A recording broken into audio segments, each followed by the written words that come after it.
Good afternoon. I believe we're on. No, well, the lights are on, aren't they? I think they were on already. Good afternoon, ladies and gentlemen, board members. Today is Tuesday, March 27th. We are beginning our briefing meeting at 2:01. And if you would take a few moments and review our agenda for today, we will be having our legislative update at this time, and we will also include information regarding the school resource officer positions and how that program has been updated. We will also be having a report from Dr. Creel in academic service, and during that time there will be discussion of professional development reorganization, as well as looking at some revised and updated job descriptions so that those are more in line. No other items are up for the agenda. We do have a space for good of the order, so I do ask, does anyone at this time have something for good of the order? I will. Okay, thank you. Anyone else? All right. Then we'll take a motion to move forward with the agenda as submitted, although I don't think we need to do that at this time. No, that's not necessary. No. We don't need to do that. So then we are ready to go. Dr. Atkins, Ms. Green, Mr. Dodig, if you will go ahead and begin sharing with us and our community. Sure. I will start. First of all, good afternoon, board members and superintendent. I'm really on the agenda today with Ms. Green simply to introduce her. However, as you know, typically we have a review of the legislative session closer in time to the end of session. However, as you know, session was extended this year for 2 days until March 11th, and we were not sure that we could make it for the March 13th briefing, so that's why we're doing this today. As all of you are aware, session was marked by the terrible shooting in Broward County, and that impacted a significant amount of legislation. We did get in, unfortunately, an omnibus education bill, House Bill 7055, the highlights of which is the Hope Scholarship, which Ms. Green and Ms. Stasel can certainly elaborate on. Most importantly, the legislation passed and the governor signed Senate Bill 7026, the school safety bill, which a lot of today's briefing will be taken up with in the next item.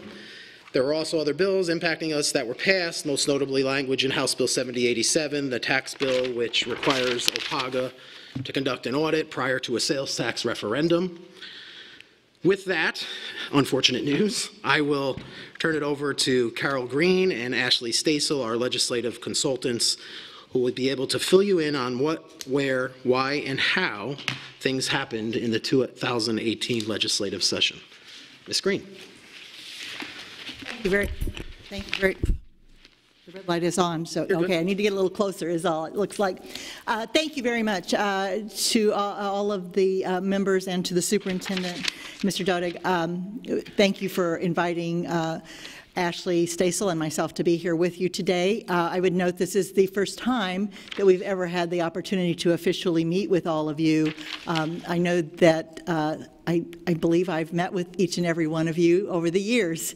I've been in Lee County now for about 35 years, so I've had the opportunity to get to know many of you, wearing different hats, I might add, too, through those years. And Ashley's been here all of her life. So we both have long-standing history with this area. It's wonderful to have the opportunity to be here in Lee County. I've been in Tallahassee way too long this year. For lots of reasons, I would say that. I would tell you that we were honored to have the opportunity to represent you. We have been talking about the fact that that all happened about the week before we went to session.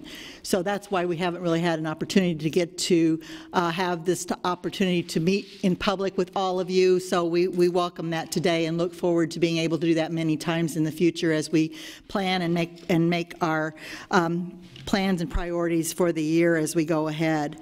I have been involved with the legislature in one way or another for over 20 years, both as a legislator and as a secretary for the Department of Elder Affairs, serving on Jeb's cabinet for those 2 years. Ashley and I have been together 15 years, and our partnership has formed what is known as Capital Strategies. We pride ourselves in being the people that are on the front lines with you. We answer our own phones, we answer our own emails, we make sure that we have a very personal touch with each and every one of you with any questions that you might have going forward. There's obviously some issues that you may have questions about that we may have to deal with on a one-on-one basis, but we will start today with an overview of some of the things that happened. We obviously went to session early this year, as we do every other year, so it's actually started in January instead of the traditional March. With that being said, everything was starting to move along and starting to percolate, and things were, even though not what I would consider just the cookie-cutter normal this year, that changed dramatically on February 14th. When February 14th happened, everything changed. We became, in my opinion, the word I keep coming up with is somewhat dysfunctional as a family, as a state family, because of the fact of what happened to the children at Marjory Stoneman Douglas. When that happened, everybody, between being in a grieving position, and at first, you know, that unbelievable, we can't believe this actually happened. I had on a radio talk show while I was there, and the radio talk show's breaking in going, there's been a shooting, and we go, okay, well, we've had shootings before, but then it became more horrific and more horrific as we learned more of the details and as they unfolded. With that being said, we had, I don't know if many of you remember the Terri Schiavo case that we had a number of years ago. This has a remembrance for me of Terri Schiavo. With Terri Schiavo, we had people who were there in the Capitol, many people there in the Capitol, walking around with duct tape over their mouths because obviously Ms. Schiavo was in a vegetative state and we were having to make a life and death decision on her regard for her family.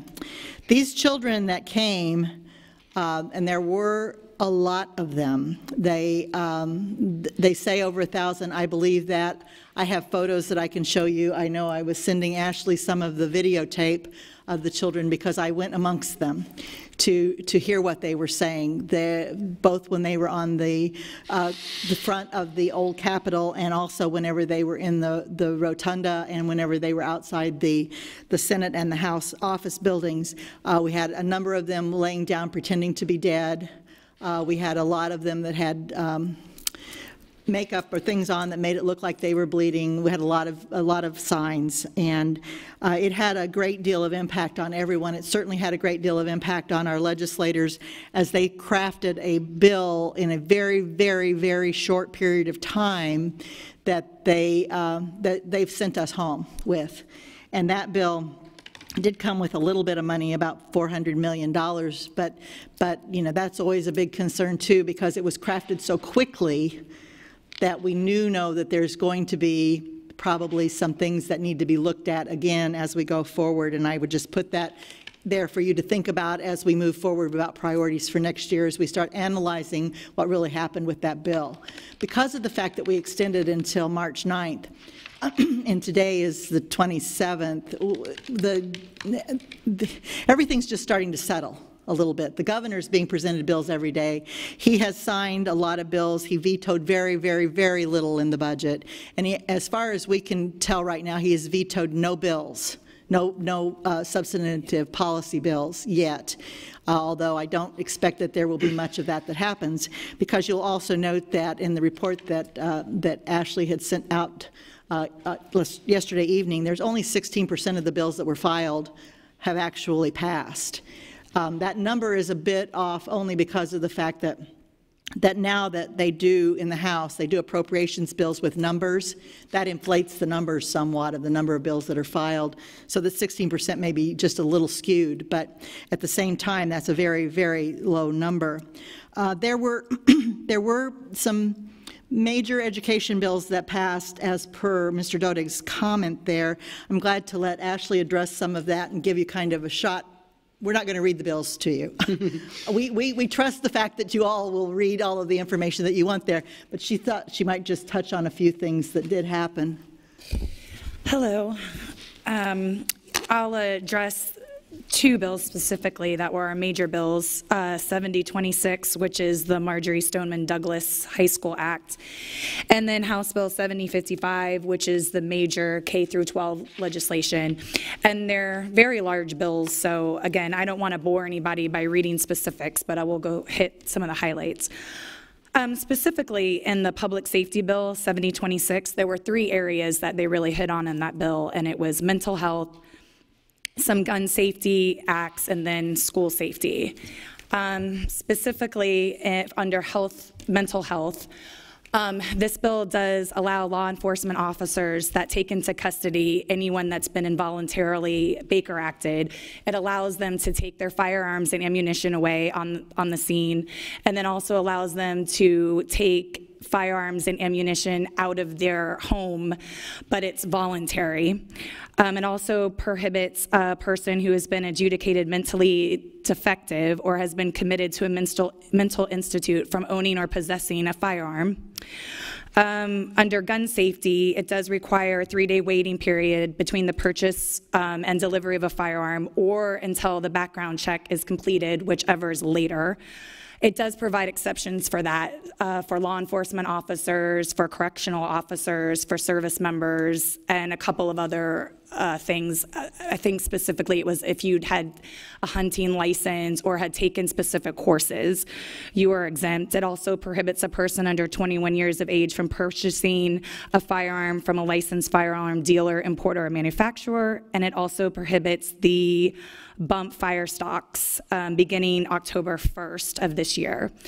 In the school safety provisions of the bill, it establishes the Marjorie Stoneman Douglas High School Public Safety Commission to investigate system failures that happen in Parkland and provide recommendations and provide any sort of system improvements to school districts. It permits the sheriff to establish the Coach Aaron fees, the guardianship program. The bill allows school districts to decide whether to participate in the guardianship program.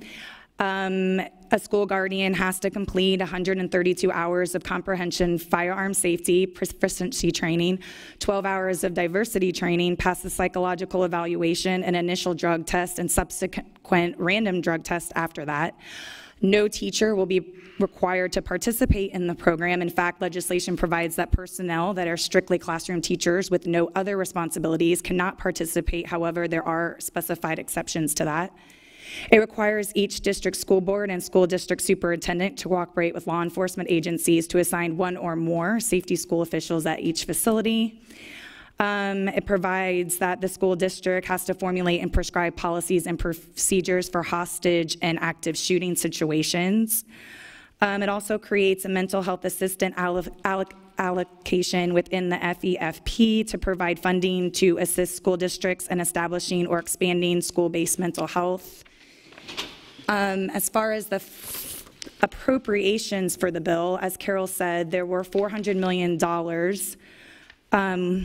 allocated to the bill, which obviously isn't that much when you look over 67 counties, but the highlights of the funding are there's $67 million for sheriff offices to decide to establish the school guardianship program, $97 million to aid for school safety allocation, and $98 million to implement a grant program for improving the physical security of school buildings. And that's the highlight of the public safety, gun safety bill. Would you like us to go on with the other bill before we open for any questions? Should we go ahead, Ms.? Okay. Okay. Any questions? Okay, go ahead. The next major piece of legislation that passed was House Bill 7055. It was the K through 12 education package.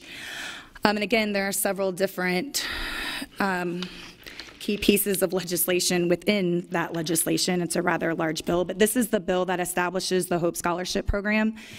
It provides that a parent of a public school student who has been subject to the following: an incident of battery, harassment, hazing, bullying, kidnapping, physical attack, robbery, sexual offense, harassment, assault, battery, threat, intimidation, or fighting at school, all defined by the Department of Education, with a scholarship to transfer that student to another public school that has capacity, or to attend a private school that is participating in the program. It also states that a tax credit is available for a person who makes an eligible contribution. That eligible contribution is limited to a single payment of $105 made at the time of a motor vehicle purchased from a dealer, or a one-time fee for a motor vehicle that had not been purchased from the dealer when it's registered. It establishes a reading scholarship account to provide public school students in grades 3 through 5 who scored below a level 3 on the grade 3 or 4 statewide assessment, a $500 eligibility fee for reading scholarship. It expands authorized use of the Gardner Scholarship Program. It creates the Florida Sales Tax Credit Scholarship Program to fund the existing Gardner Scholarship Program and the existing Florida Tax Credit Program. It modifies current Florida Tax Credit Scholarship Program. It streamlines accountability provisions for private schools that participate in the school choice program. Under school district flexibility, it establishes a statewide principal autonomy program initiative for innovative academics in zones. So it allows principals and highly effective schools to manage multiple schools within that zone. That used to be a pilot program, so they expanded it statewide. Under the charter school requirement, it revises the initial term of a charter school contract from 4 or 5 years to 5 years, excluding the 2-year planning years. It allows a charter school to defer its opening of school operations from 2 years to 3 years. It modifies provisions relating to the charter school contracts termination or renewal.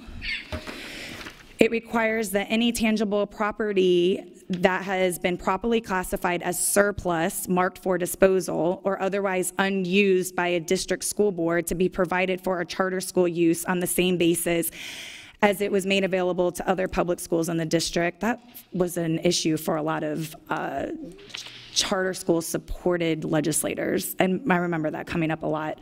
Under the assessment, instructional, and curriculum requirements, it requires each school district that has one or more of the 300 lowest performing elementary schools based on a 3-year average to use the school's portion of the supplement academic instruction allocation to provide for additional hours of intensive reading instruction per day. Stop me if you're bored, because I know this is a really big piece of legislation. Requires integration of grade level core curricula content from social studies into reading passages and writing prompts for the ELA assessment. It requires industry certification examinations, national assessment, and statewide assessments offered by school districts to be made available to all Florida virtual school programs. It modifies dual enrollment provisions for home education program students. And it modifies provisions related to collective bargaining between a school district and a collective bargaining unit for instructional personnel. It requires each school board to adopt rules to require in all schools of the district in each building used by the school district board to display the state motto, "In God We Trust," in a conspicuous place. Also, it changed the charter school capital outlay formula for the 2018-2019 school year. This was actually a glitch fix from last year. The bill provides that charter school capital outlay consists of funds appropriated by the legislature. However, the bill further specifies that beginning in 2019 school year, the charter school capital outlay funds consist of state funds when the funds are provided. However, if in any given fiscal year the amount of state funds for a charter school capital outlay is less than the average capital school outlay funds per unweighted full-time equivalent student for the prior year, then the school capital outlay funding must also consist of revenue resulting in the discretionary 1.5 millage. And that's the highlights of 7055. And you can, There's questions. Right, and we'd be glad to take questions on those, and that was a briefing. Because those bills. I apologize. And you will, and the report that was sent yesterday late, you'll have more detail than that.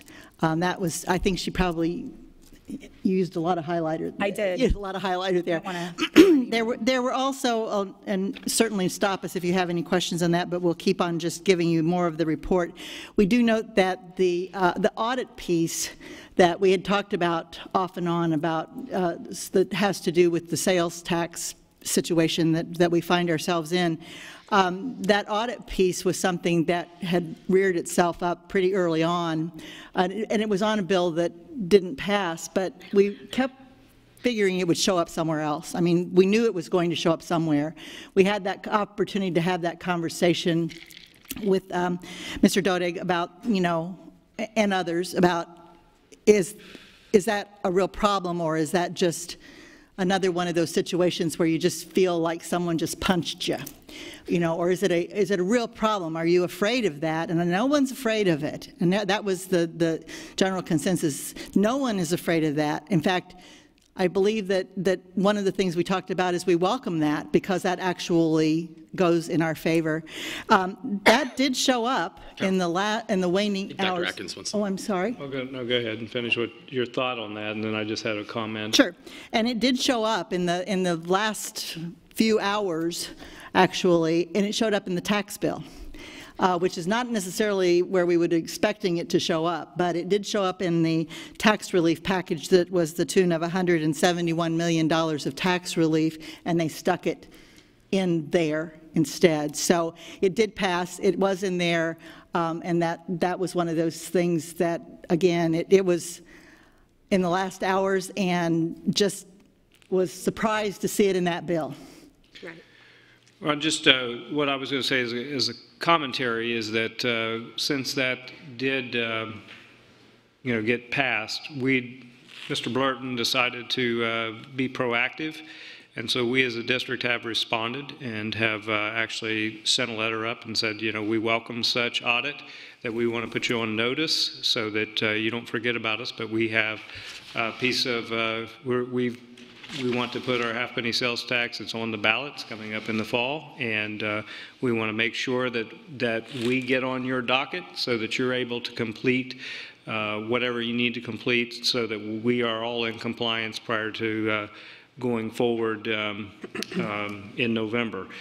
One of the things that Mr. Blurton did note or did indicate to them, or the letter that he wrote on my behalf, is that our financial audits are clean, have been clean for the last decade, that our recent operational audit also looks good, and we're in the process of responding to that, and that we've also, this board has also taken it upon itself to complete an efficiency audit over and above the state requirements, and that will be published actually in probably May. We anticipate that coming out in a draft in April, and then probably a final report in May, so that gives the state auditor a nice basis upon which to perform their audit, or maybe they can look at our current findings and they may not need to go further. So we do agree. We welcome that. We feel that will demonstrate to our taxpayers that we are good stewards of taxpayer dollars. But we wanted to be proactive so that we don't allow them to miss an opportunity to showcase us in a positive manner.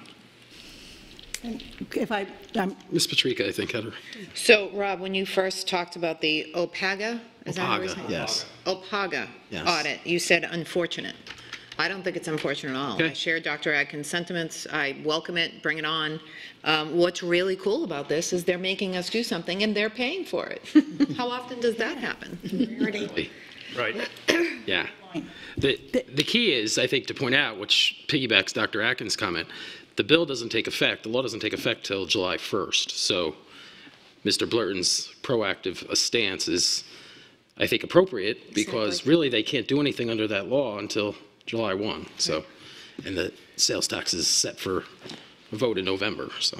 So that means that any audit would need to be completed 60 days prior to the election, which would put that into September. So we want to make sure they don't miss that opportunity. Mr. Toiber? And I agree with and concur with Ms. Patrica and Dr. Atkins as far as the audit.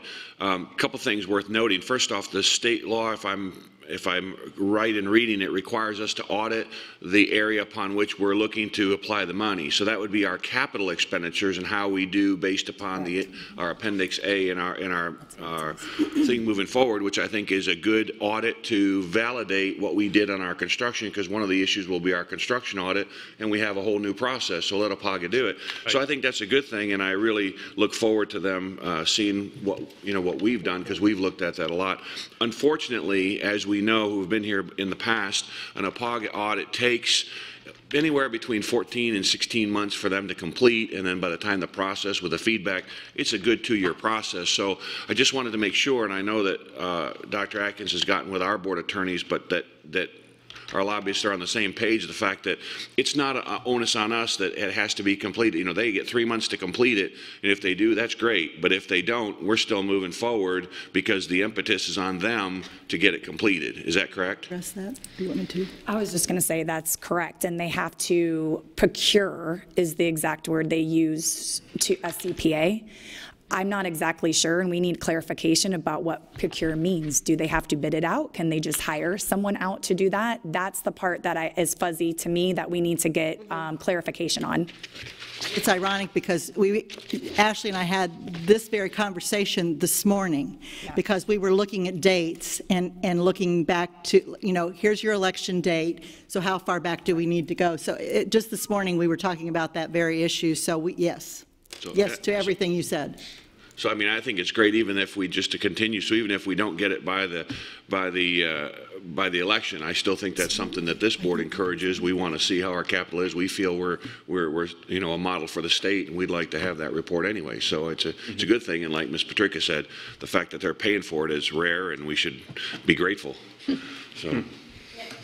We would concur with that too, but we agree about being proactive. That was the reason for our discussion, was to make sure that we were, and obviously Dr. Atkins is already on top of it along with your staff. So, okay.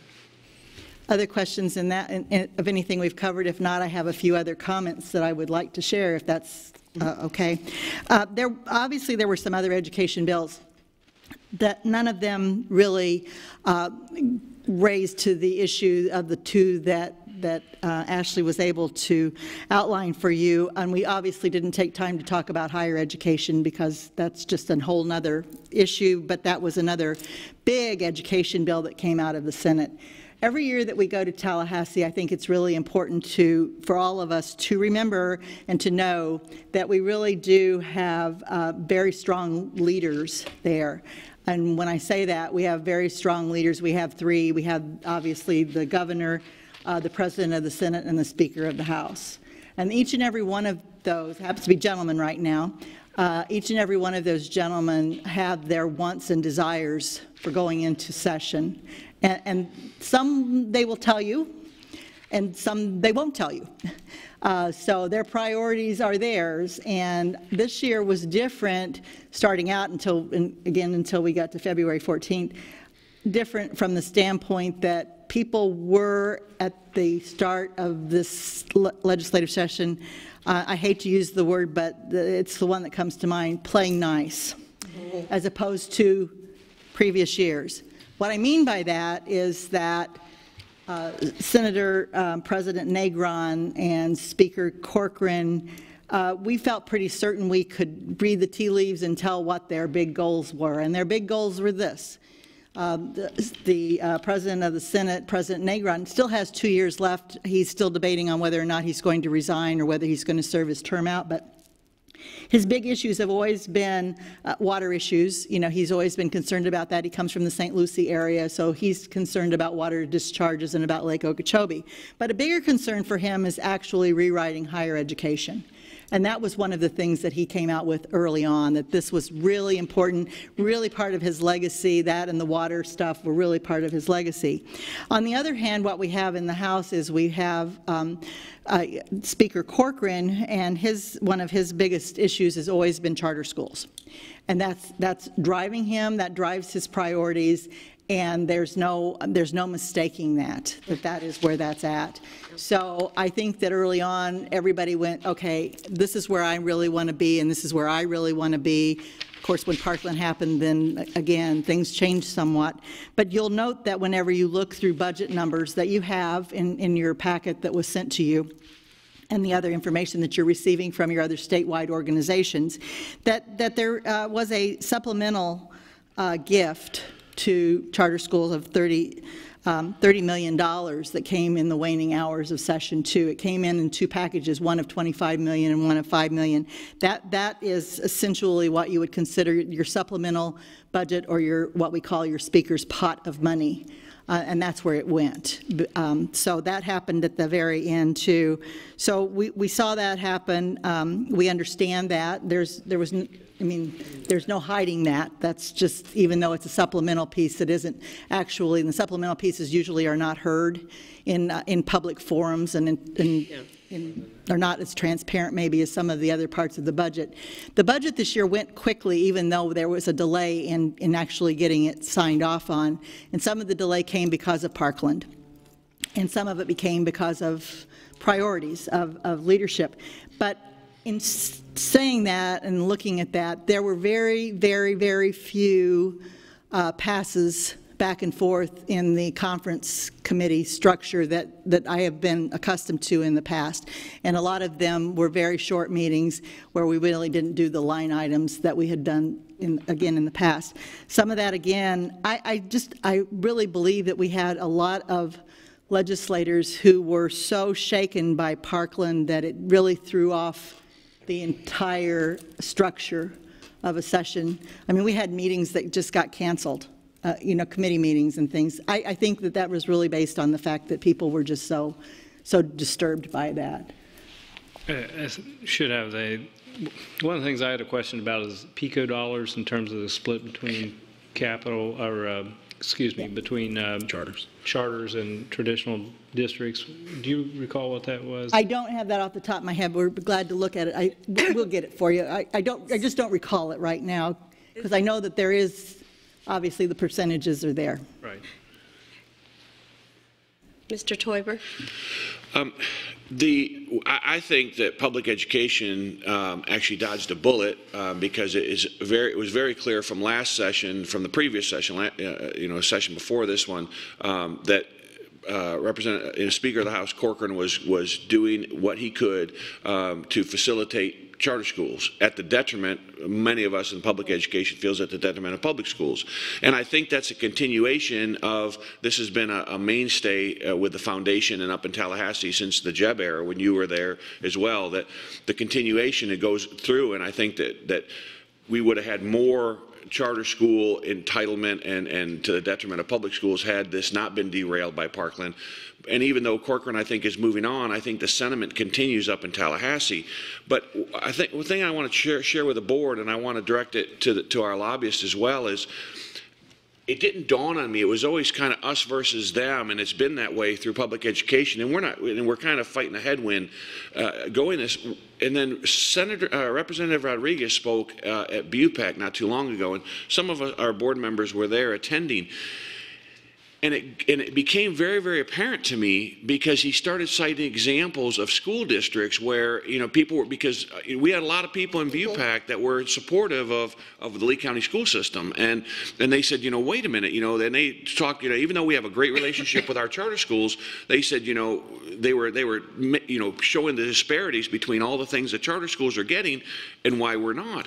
And finally, Representative Rodriguez finally said, you don't know what it's like to live in a location, and your child has to be in a failing school year after year after year with no ability to put him in a different school. And my light went on in my head. I'm like, wait a minute, they're talking about districts in Florida. That's not us. So I stood up and I said, we have a choice system that is arguably, but undeniably the best in Florida, and arguably the best in the United States. So I said, we are the choice paradigm. And I said, so all that legislation you're trying to do to give parents choice, they have it in Lee County. And so I said, so my question to you, Representative Rodriguez, I said, there is a bill going through, or a CRC going through, number 93, with a constitutional revision that allows districts to become charter districts if they meet a couple criteria, which we meet them all. But whether that we go that route, I said, if that doesn't pass and it gets died because there's so many, it's such an effort to get all those things on the ballot. But if it doesn't go on the ballot and it doesn't pass by 2/3, would you be amenable to have discussions to have Lee County as a charter district, to allow us to play on the same playing field as the charter schools that you're trying to put in a position for success based upon the ability for success, because we're already there. And I said, and give us the lessened restrictions that the charter schools have. And his response was, if Ms. Patrick and Ms. Morgan remembers, he said, I don't know what's going on in CRC 93. He said, but I'd be very amenable to that. And so my question to you and the question to this board is, rather than us being with the other 66 districts and fighting a headwind with something that we're not even in the same fight, is it better to work with our delegation and say, look, this is what we have right now. Is that not what you want everybody else to go to? Let us be a pilot and let them champion the motion and go to Representative Cochran and all his predecessors, his followers, and say, look, we're where you want to be. We get it. And see if we can carve that out and try that. I'd like your opinion on that, and then from the board. I'm glad to address that because, and I even highlighted it, and I hadn't gotten there yet, but to talk about the Constitutional Revision Commission, because that is one of them. We watch all of them, but there's only 25 left right now. That's still a lot.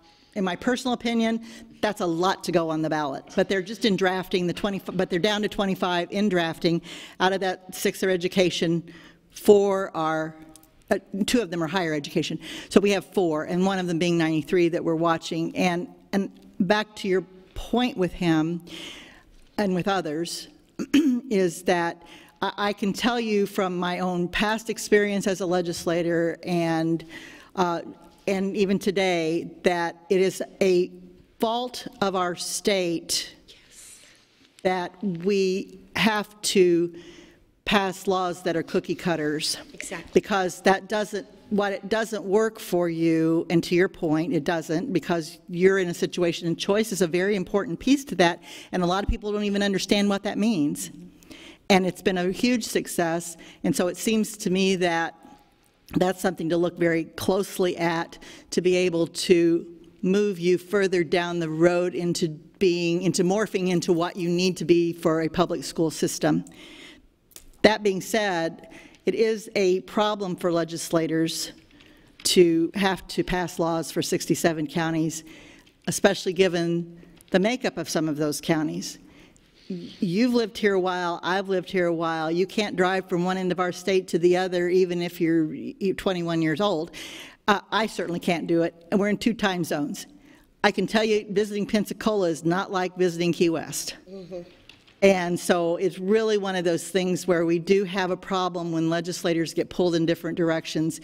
And I don't want to pick on our wonderful friends in Miami and Dade and Broward County, et cetera. I really don't. But I can tell you that they do have big issues there. Orlando has huge issues right now with the Puerto Ricans that have come because of the hurricanes. So yeah, everybody has big issues, but maybe we need to find ways that instead of trying to make everybody be that cookie cutter, that we can, and piloting things is a very popular way of legislating.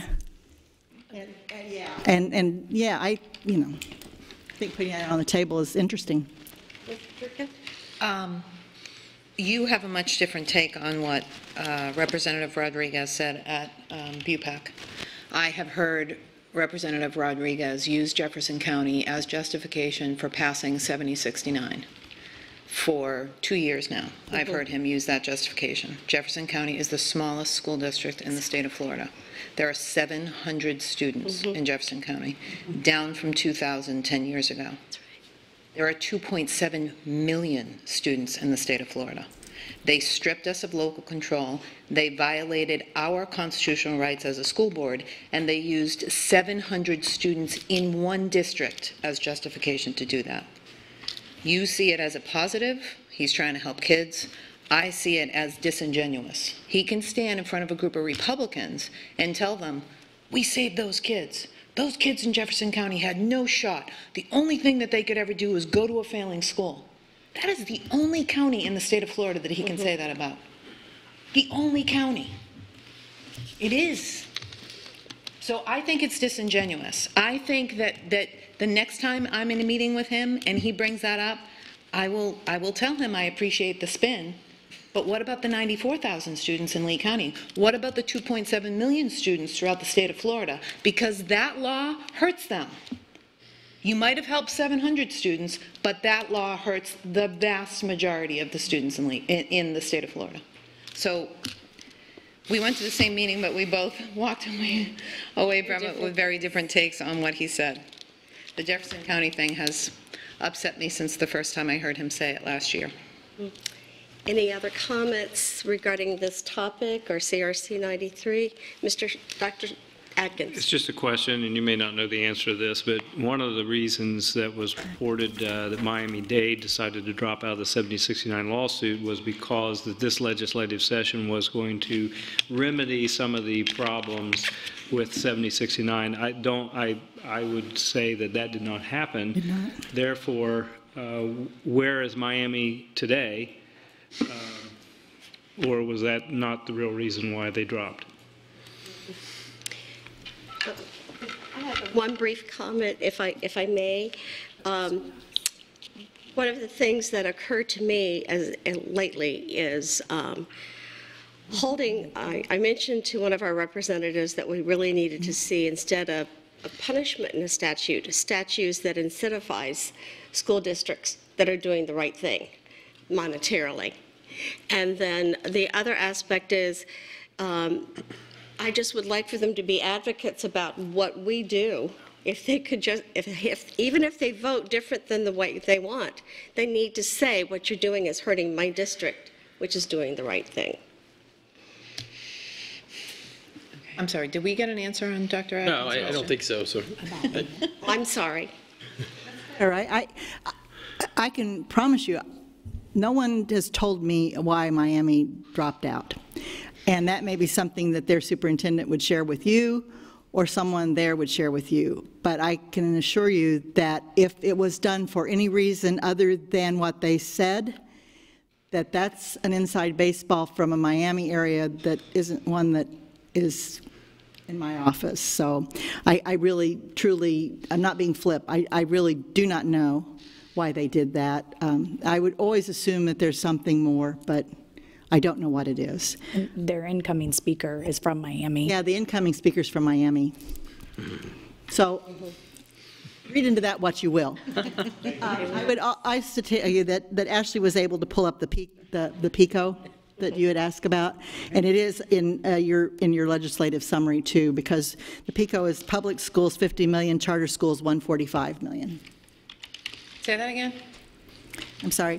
It's in the PICO funding, public schools 50 million, charter schools 145 million. I meant to say please. Say that again, please. Thank you. And out of that, as we talked about earlier in the charter schools, 30 million was originally put in by Speaker Corcoran, and then the governor did veto 5 of that because he put it into different line items. So the governor did veto 5 million that was going there. So they get 95 million more than we do for public education capital outlay. And they have 11% of the students statewide and 13% of the students here in Lee County. There was a great deal, Chris, that I would tell you came out of a meeting, and I apologize, but that meeting was long enough ago that I'm not remembering the details of it, but there was a great deal of discussion on PICO, and I'm sure it's in my file on my desk, because I took extensive notes about it, because there were changes that were made this year specific to the appropriations chairman in the House stating that they were going to back off PICO this year. And there was a reason for that, and I will go back through my notes and I will send them to you, yes, so that you can have that, because there was a long discussion, but that was several weeks ago. Let's say that was last year. I'm kidding, but It's been long enough ago. I'll have to go back and refer to my notes. Thank you. Anyone else? No. Right on time. Okay. We can talk longer if you want. We have.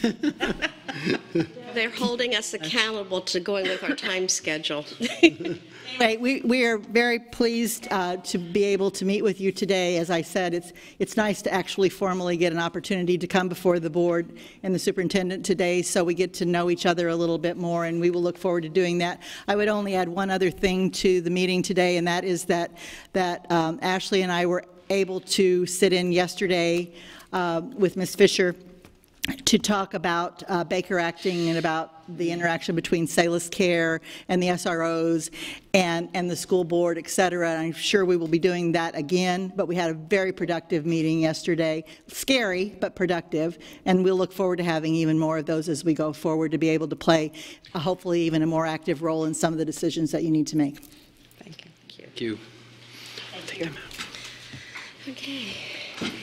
Captain Miller, Mr. Deming, Dr. Bohatch, and Mr. Blurton, we're ready for you to While go they're preparing, just to introduce them, and as they're getting the presentation started, I do appreciate this opportunity to bring everybody up to speed in terms of our school resource officer program and the deployment across the district. As we're all well aware, this is part of the response to Senate Bill 7026. I want to first of all express our appreciation to the Sheriff's Department. They've done a magnificent job looking at their resources and working with our school district to really step up to the plate and make sure that we have coverage so that we are doing what we need to do to ensure our students are safe. However, as we move forward, complying with the requirements of Senate Bill 7026 is something that is going to be a challenge that we need to take on as a school district. There is a lot to this piece of legislation. It's, I believe, somewhere over 1,000 pages, and we do not have technical assistance that has been rendered at this point from the state, so we are working ourselves through this bill and working very diligently to make sure that we're taking the steps necessary now. So we don't have the answers to every single question that you might have, but we look forward to working with you and also with our other municipalities, the Board of County Commission and our cities, to make sure that we can keep our students safe as we open school for the, hard to believe, the 18-19 school year. So having stated that, I'd like to turn it over to Mr. Burton, Mr. Deming, and Captain Miller. Thank you, Dr. Atkins, and good afternoon, board members. How's everyone today? Fine, thank Doing you. okay. Well, thank you for the introduction, Dr. Atkins, and setting it up. We believe this is the first of a few briefings on this subject as we roll through the end of this school year, through the summer, and in preparation for the 18-19 school year. So the format, Captain Miller to my right and Mr. Deming to my left will share this presentation, and we've had great support and help in this with Mark Mora and Kelly Letcher and Dr. Bohatch as well, too. So we are all available for questions as we go through this. And so the format is, we believe all of you are very familiar with this program, but nonetheless, we still wanted to provide a brief background and then focus on now and ongoing, and I'll provide some items to consider from a funding perspective as we go forward. But again, keeping in mind, as Dr. Atkins said, that, all of our planning has been very accelerated with everything, the tragic events at Parkland. So, as I said, this will probably be the first of a few briefings as we go forward on this. But we really want to take feedback and comments and questions as we build this plan going forward. So that's what a briefing's for, right? All right. So I will turn this the first few slides over to Captain Miller and Jerry Deming. Okay. What we want to start with is we want to go over the School Resource Officer, SRO. Last night I gave a presentation. I kept saying SRO, and they finally, a lady in the background said, well, what does SRO stand for? So we're going to go ahead and define that right off the bat. That's School Resource Officer, and it's a component of Safe School allocation that has been in existence since the 80s. We have conflicting dates to the exact day and time that it was, but it was in the 80s when we started. The SRO is a certified law enforcement officer. He is a deputy who is permanently assigned to provide coverage to a school or a set of schools. The SRO is a comprehensive resource for his school, is specifically trained to perform many duties. He's first and foremost a law enforcement officer. He's also a law-related counselor. They talk with kids, they do things with students, they let them know what they are as a real person. They're also a law-related educator. They go into classrooms, they teach, they instruct, they help our students understand what law enforcement is. The Lee County Sheriff's Office provides SROs for all our middle and high schools. Everyone has their own, and rotationally at our elementary schools and special centers. That was as of right before this week. This week is a little different, and we're going to go over that in a minute. The Sanibel Police Department provides an officer for the Sanibel School. They wanted to have jurisdiction over their one and only school, and they do. Let me just stop you there for a second. My apologies to the board, and I did get an opportunity. I'm sorry, Mr. Deming.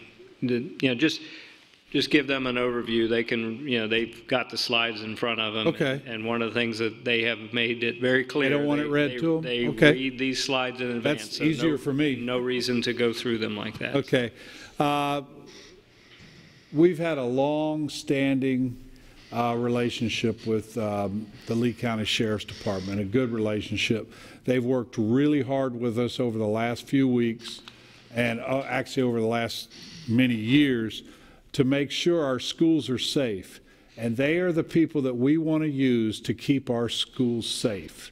Right now we are looking at the tragedy at Marjory Stoneman, and we feel with the legislation that follows, the way to go is with school resource officers. With the approval of this legislation, however, we are going to a minimum of one officer per school, or at least close to that school. And on March 26th, the Lee County Sheriff's Office proactively reassigned 40 deputies. These 40 deputies now have all our elementary schools covered and the charter schools covered, or at least someone that can respond to those schools. This brings, we're probably close to 100 deputies now and 100 places where they go. At this time, the district, the Lee County Sheriff's Office, and the Board of County Commissions are going to work together to come up with what we need to do next year to provide these for each and every school in Lee County, as the legislation says. Hey, Jerry, and I know that Captain Miller had some, you had your meeting with all the new deputies yesterday and had some updates for us on that too. Good afternoon, board members, Dr. Atkins. Again, my name is Captain Mike Miller. I'm the captain in charge of the Youth Service Division here in the school district. Yesterday we actually deployed the 40 officers out to our elementary schools. Just to give you kind of an overview, what their duties are and where they're at. We are currently in every elementary school. The charter schools, we are sharing those responsibilities geographically in close proximity to the elementary school. So a lot of our deputies are solely in that elementary school for the whole day. Some of them are leaving the campus periodically to visit the charter schools to show the coverage over there additionally. The Sheriff's Office, Sheriff Scott, to supply these 40 officers, he actually pulled them out of our court operations. He pulled them out of our highway interdiction units, our road patrol, our major crime units, and our criminal investigation units. So we have a vast amount of experience and knowledge in the schools. However, they aren't school resource officers, they're deputy sheriffs, so they know how to safeguard a school, and we're mentoring them as we go in the responsibilities and the fine-tuning of what the SROs do. So that's kind of what we are challenged with, and we hit the ground running yesterday, and very little hiccups. We did have a couple little hiccups, but we had very little, so we did really well. So we're very excited to be in the schools, and they are temporarily assigned as of right now from the Sheriff's Office until the 30th of May, which is the last day of school. So let me give you a little input in terms of, a little feedback in terms of, how we got here. This piece of legislation was passed. The school district and the Sheriff's Department needed to respond proactively and very quickly. So we set up a meeting. The Sheriff's Department reached out to us. We set up a meeting, and we the first decision was how to move forward. And mutually, we made the decision for the remainder of this year that our best, we have to keep our kids safe, and we feel that as that is done best through a known entity. We know that we can depend on the Sheriff's Department and our school deputies. So rather than try these other programs, the Guardian program, et cetera, we have a known entity in the Sheriff's Department, so let's work toward that goal. So at that point, their team got together and they came up and presented us this plan last week.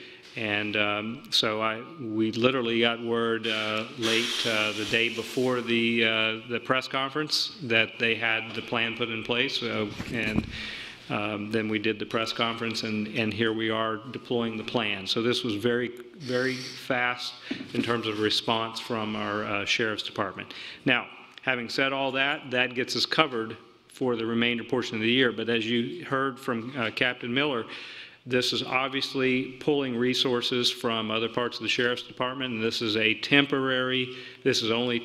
It is a no cost to our school district. It is costing them resources to other parts of their department. So we certainly appreciate that, but obviously moving forward, we have got to work together for a plan for the 18-19 school year. We have reached out, and the county has been very gracious. I've had numerous conversations with Roger DeJarlais, County Manager. He's had conversation with the Board of County Commissioners, and I know that they have been talking with our Sheriff's Department, and so they will also be talking about this subject as a part of their briefing next week. Where they're going to be looking at their budget as well. So moving forward, this is certainly, Board of County Commissioners are certainly a good partner here that we're going to have some ongoing conversations with, as with the Sheriff's Department. You also know that we stay in contact with our other municipalities, so we've talked with City of Cape Coral's chief over there, and then Dr. Bohatch recently, I think, has talked to Chief Diggs, and that's a part of this presentation as well as what we've got going on there with Franklin Park and Fort Myers Middle Academy. So a lot is going to have to go into how we're going to get ourselves situated for next year, because this has got a significant budget impact, as Mr. Blurton will cover with you momentarily. How about right now? So what you have in front of you is just what our current program looks like and what it would look like from a funding perspective if we were to make the additional resources available at our schools immediately, our district schools. So currently we have a shared budget of $2.4 million each. So the Lee County Sheriff's Office pays $2.4 million, as does the district, for a total of $4.8 million. And so based on the current program and funding, if we permanently add the additional 36 deputies. Now, the important note is that these are at district schools, that every district school is covered. It would increase the budget by approximately $1.9 million. So it would be an overall of 4.3 or 8.6 total. So it is a substantial increase in that budget if that were to happen today. So can you go back a slide, please? That first bullet point doesn't make sense with what you're saying on the second page. So you heard Ashley mention it with House Bill 7026. There is language in there that the state is to provide the district with funding or the language is in there to have at least a minimum of one SRO in each school. And we don't know exactly what that will look like, or if there's even a possibility of any funding being repurposed from the Guardian program that we would opt out of. we are not expecting funding specifically. But that is one of the things that we need to find out over these next few months is what is possible, what is potentially coming down the pike from the state, if anything at all. But without any support, unfunded mandate or what have you, that number, that would be what our expenditures would be. Did that answer your question? Okay, Mr. Yeah, and thank you. I think Chris kind of said it delicately, but I'm going to put it out there. I appreciate what happened in Parkland, and I certainly appreciate the sheriff's fast response to do what they did to cover what the state legislature irresponsibly forced down to the legislature or to the schools, because basically they gave us a $400 million one-time allocation for this entire security bill. Of that money, if you apportion it out, the monies that actually go to schools, and not including the grant funds of $68 million, but just the allocation to schools, it gives us about $12,000 per school for 1 year. We can't even afford to buy the buckets to put the rocks in that they have in Pennsylvania to throw at the people. So it's really frustrating to the sense that there's been no funding, yet they require an SRO in every school. I will not support, and I will make it public, I will not support any funding increase for added personnel that has not been. This district drives on data. The state legislature made an edict that we're supposed to put SROs in every school without proper data to show that that's appropriate, that that's going to be adequate, or that that's sufficient, and that's the right answer. Yet it's costing us, it's over $106,000 per SRO in our schools that we're adding, that the Lee County, if we continue our agreement, we would pay $53,000 of every SRO placed in there for an additional 36. And you can't tell me, because the data has not been presented at the state legislature, nor has it been presented to this board, that that's going to make a difference or make our children any safer. That a plan that we have to develop, and we were waiting, you know, Dr. Atkins was charged with bringing us together after his evaluation of what our current status is in Lee County. What does he feel is the appropriate measures to move forward, and to scuttle that and say, well, we're just going to do, you know, the SROs because that's what the state, you know, told us to do, I think is wrong, and I won't support it in the sense that, you know, when the state wants to give us the funding, what like that first line says, that they're going to pay for this funding, then by all means we'll do that. But until they do that, I implore this board to support me to go back to our superintendent to say, give us a plan that you feel with your staff is what we need to do. If it has to be the one for that the district, you know, the state recommends, then I would question the ability of our district to come up with proper solutions. Because to me, I think that to add another, to double our SROs based upon this one incident, I think is overreaction. It's not based in data, and it's not supported. And that's exactly the feedback that we want, and this is an initial briefing. As I said, things are moving very quickly, and we have, you know, responded with having deputies in every school right now today. And so, but now going forward, this is just showing you if we made that permanent now, this is what the funding would look like, and who it would be borne by right now. So, and I just want, and I don't want it to be lost in my frustration to the state legislature.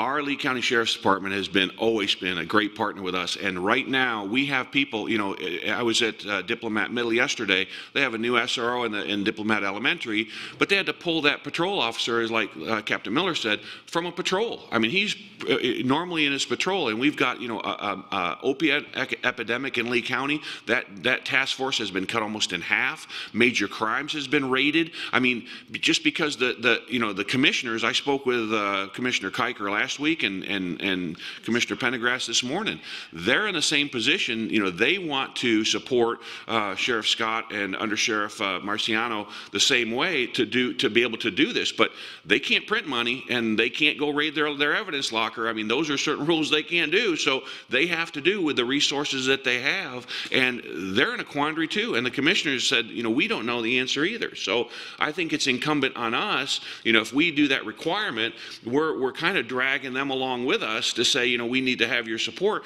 they're not going to say no, because they've always said yes to us. And you can see by the example that they did this week, but I think it's incumbent on us to rise up and to put the impetus on our state legislatures to do their jobs. One of the things that we've been doing is reaching out to other school districts to see what are they doing, what kind of partnerships do they have with their local law enforcement agencies, and how do they share the funding together. We are also looking at how they have reacted since. So we are compiling all of this information and getting your feedback so that as we continue to come back to you, we will have recommendations based on everything that we know over the next few months. I saw Dr. Atkins. Well, I wanted clarification moving forward. As a part of the legislation that was passed, I mean, this school district did realize an increase in Safe Schools funding of approximately $2.9 million, which, as I understand it, that would cover for this year, this upcoming year, this additional cost if we were to move in that direction. But the question is that a cost that, is that correct, first of all? No, so of the 2.4 million, Safe School funding covers about 1.4 of that. The district funds about $1 million of that from our general fund. So Safe Schools does not cover the total cost. I'm talking about moving forward. Moving forward, it still would not cover the total cost. $2.9 million, that is, as I understand, is an increase to the budget. Right. The first run estimate for Safe School funding for this next school year, for FY19, yes, is about $4.5 million. Right. Approximately 555,000, close to 600,000 will go to charter schools. So what I'm saying is that if it's $4.5 million, that's like an increase of $2.9 million. This year, today, we have $1.6 million in Safe School dollars.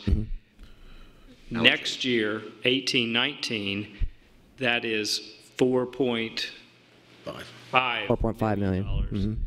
Therefore, that would pay for what we're talking about right here for 1 year, if that's what we decided to do as a plan, or? We would be short a little bit on that. And Kelly's, I know she's got her notepad there with all the different figures, but we would still be short. Thank you.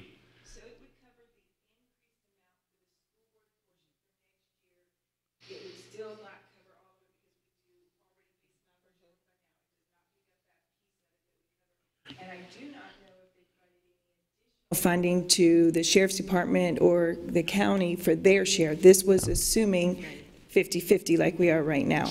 My understanding is they do not.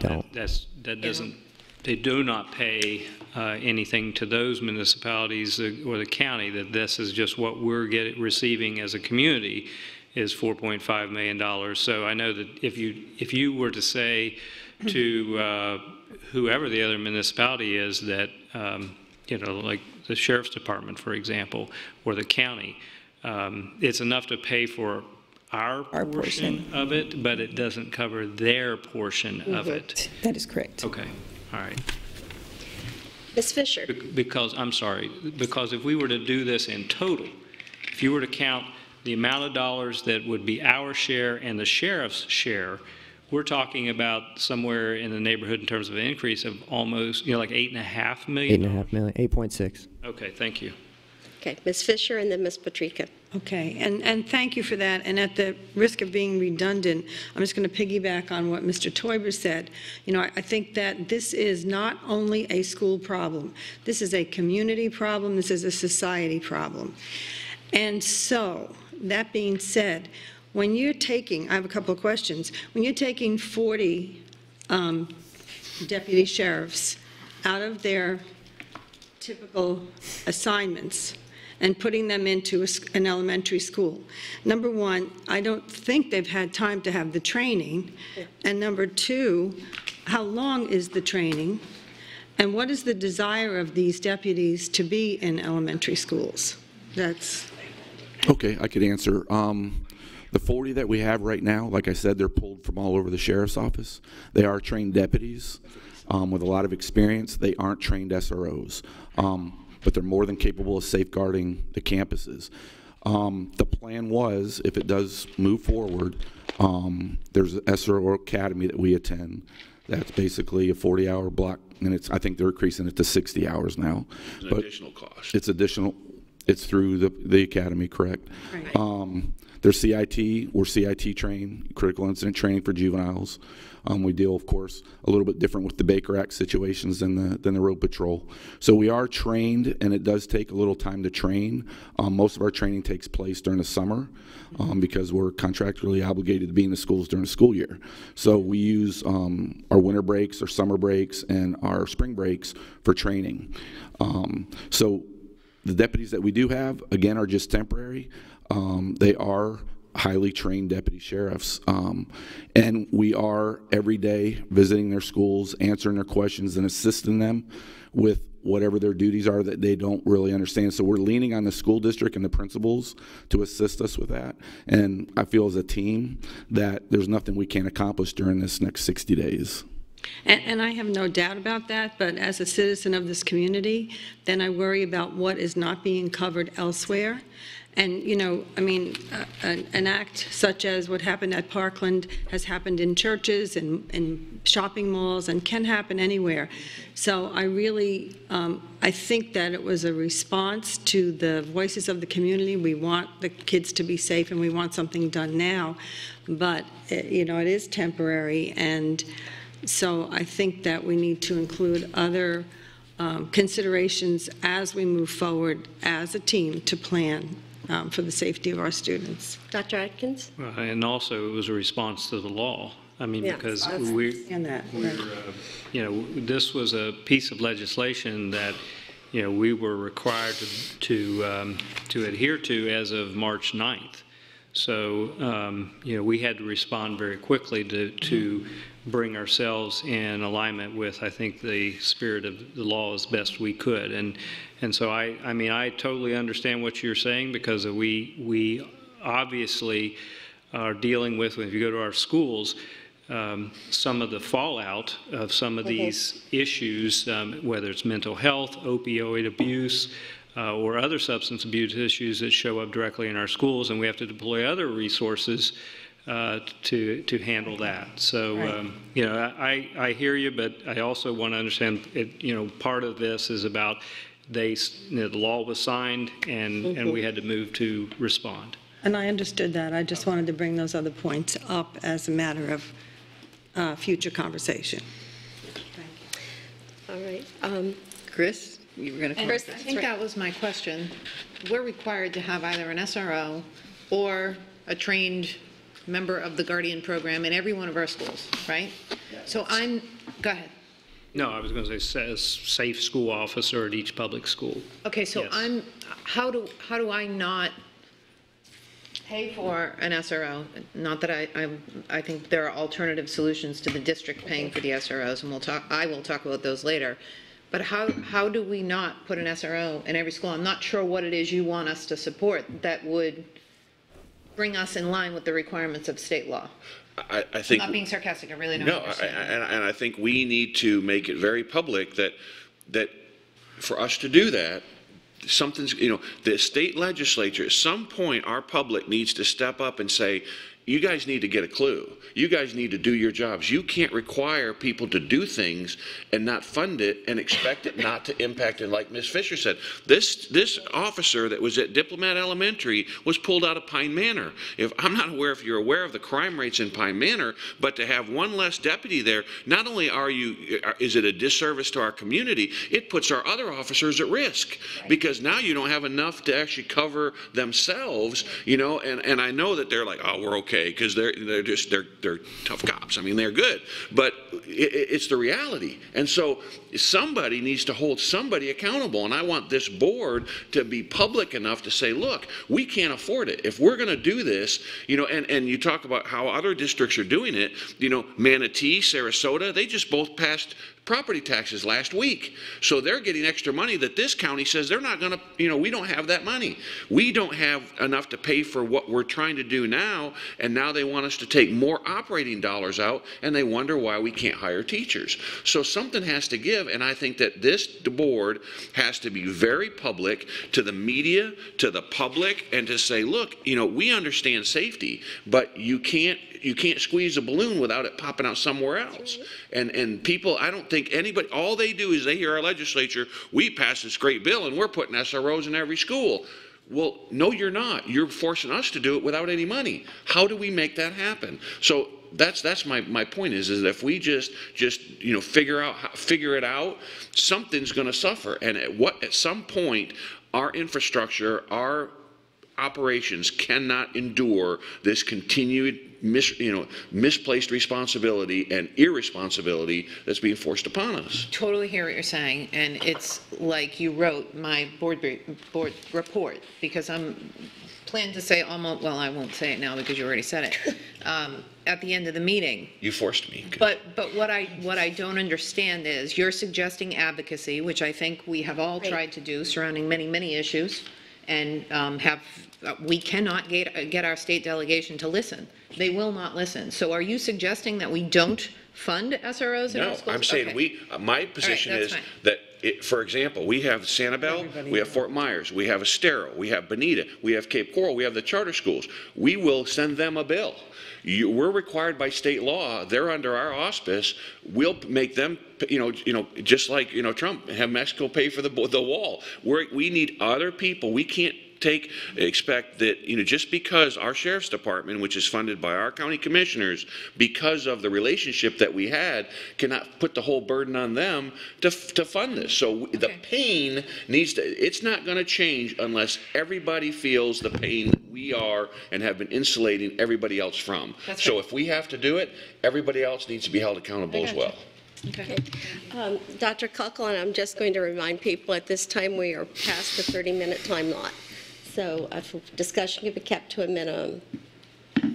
Well, certainly the financing is important, but I want to go back to your original concept of things that are being data-driven. I mean, that's what our whole district, that's what the state wants us to do, and until we know some of the research around what really prevents these kinds of activities, then I think we should not, that has to be part of our plan for next year in terms of how we use future money. What's data-driven, and how are we going to measure it along the way in terms of the best expenditure for us? And so it's two parts. It's about the financing, but it's also about, and I think some of that question might go back to our legislators too. They certainly are indicating SROs are the way to go, but they haven't produced any documentation to say, yes, we know that makes a bigger impact than something else. So I don't want to lose track. I want both of them to be considered equally along the way. Okay.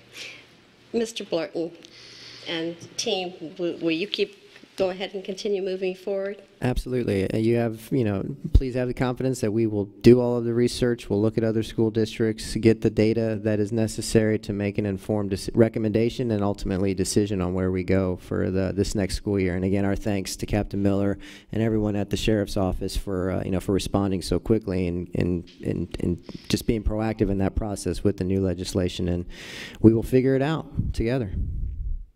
Can I ask some questions for the next briefing? Are our SROs all NAMI trained, National Alliance of Mental Illness, I think? I think I recall some of them being, and is that something that we can work with the Sheriff's Department to work toward if we determine that that's useful? Because it will certainly help with the mental health piece, which I know you're going to talk about later. And I think that conversation is happening in the community as we speak. And then the next question is, can you have provide us with some data on decreases in crime in the community as a result of SROs being in the schools? So not just is this the best thing educationally, but is this the best thing from a community perspective? Does having an SRO in the schools drive down crime in that community? And then what are the funding models for other districts across the state in conjunction with the BOCC, and then funding models for other large districts across the country. Please, and thank you.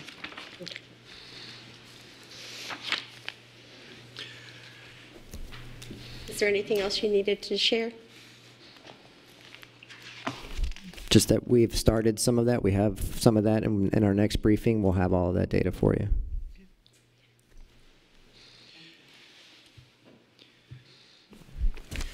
Thank you all very much. Thank you. Dr. Creel and Dr. Pruitt will be following coming alongside or right after.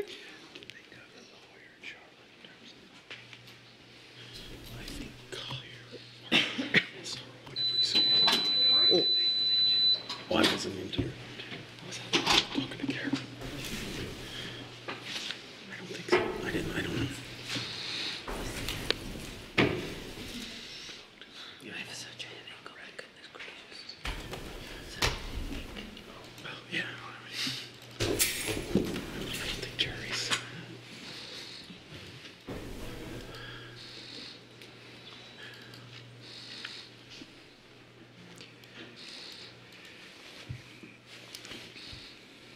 As they're getting their presentation ready, just to talk about this. This is really one component or one aspect of Dr. Creel's and Dr. Pruitt's really a comprehensive plan that not only covers academic services, but it also covers professional development for teachers, as you know, is a piece of human resources, so they have been working on this. So again, this is not the entire restructuring effort that is going on. That is quite extensive and is significantly more than what you're going to see today. But this is the portion that is directly responsible or directly supports what used to come under the TIF grant, the Teacher Incentive Fund. And here's something that I think is important for us to note. Other districts received many more dollars to implement Teacher Incentive Fund or very similar types of models. This school district implemented a model under TIF using grant dollars to determine what are the best practices for supporting our teachers in the classroom. You know, Dr. Martin was a significant part of that, and she was definitely data-driven to determine what was the impact of our teacher leaders and our PD&L specialists in the classroom. And then as Dr. Creel and Dr. Pruitt and Dr. Martin have worked on putting together this model, they looked at taking those best practices that we learned from the TIF grant and developed a sustainable model moving forward. Other districts did not use those dollars to do that, and once the dollars dried up, the initiative collapsed. That was never our intent in Lee County. We wanted to learn from this, and I think we learned a significant amount, and we have applied those to the development of this. That is also, we did something that was quite revolutionary, and that is that we developed a model where these teachers continued to be embedded in the classroom teaching students. Other models that were out there that were less than successful did not employ those mechanisms. They pulled hundreds of teachers out of the classrooms to try to provide this support. We did not do that, and therefore I do believe we learned quite a bit, but we also developed a model that is sustainable. So Shanna Fletcher, Dr. Martin, and many, many others, the bargaining team, there's a lot of credit that should be shared. But, I'm just happy to see this work, and I wanted to give it its proper introduction before I turn it over to these folks. Thank you. Very much. Superintendent, board members, good afternoon. Yes, the actual board action that will be requested as a result of this is job descriptions. However, we felt it was important to put that into the broader perspective and share with you. I think probably first and foremost, right, is that you're going to definitely see that the silos between academic services and human resources are definitely, the barriers are down, and you're going to see some real collaboration. But that also extends to the other divisions as well. Just this effort and working with, you know, the finance division and with information systems, we've been able to really accomplish a lot. So we're very excited. So I'm going to have Dr. Martin kind of start us out with sort of recapping TIF and the things we learned, and that kind of leads us to our conversation about where we're headed. Good afternoon. I'm excited to share our journey with you over the Teacher Incentive Fund grant. Just to give you a little background on myself, I started off as a reading and language arts teacher in the School District of Lee County, and then I served as the coordinator for the Teacher Incentive Fund grant prior to my current role. So the Teacher Incentive Fund grant was a competitive grant that we were awarded from the U.S. Department of Education in 2012. It was slated to end in 2017. However, due to some conservative financial decisions on our behalf, we were able to extend the grant an additional year through a no-cost extension. So the grant officially ends on September 30th, 2018, and the primary goals of the grant were to increase the number and retention of effective and highly effective educators in TIF schools. And as Dr. Atkins said, the grant really gave our district startup funds to pilot innovative roles and salary structures for educators. So the primary strategies that the TIF grant leveraged to accomplish those goals were differentiated career pathways for teachers and also for administrators as well, that gave them the opportunity to remain in the classroom or remain in the building for part of the day while also providing job-embedded support and professional development to their colleagues for the remainder of the day. It also provided financial incentives in order to attract and retain the most qualified educators to work in the most at-risk schools. And the roles that the grant included were the teacher leader role and the professional development and leadership specialist role, and some of the financial incentives included the hard to staff bonuses, which are currently the opportunity school bonuses. And so what impact has the grant had on our district? So in my role as a TIF grant coordinator, I sought to answer this question very frequently through a series of internal surveys as well as external evaluations. And what bubbled up to the surface of all of the data that we analyzed through focus groups, through one-on-one interviews, through surveys, was really that the grant was having a positive impact on the schools. It was having a positive impact on school culture. And part of that was really because it gave new teachers the ability to receive support kind of at the elbow from accomplished colleagues in the classroom, but also it made it more attractive to work at certain schools within our district through a variety of roles that existed there that didn't exist before, and also compensation. So some of the impact that the roles have had on teacher effectiveness, you can see here, if you think back to that original goal, the grant was to increase the number of the highly effective educators in high-needs schools. The 2 years of data are presented here in terms of effective and highly effective teachers through FY16 and FY17, and that's because the confidence intervals and the way in which teacher evaluations were calculated changed. So we wanted to just show consistent data points to see that the number of highly effective teachers did increase from 31% to 38% through FY16 through FY17.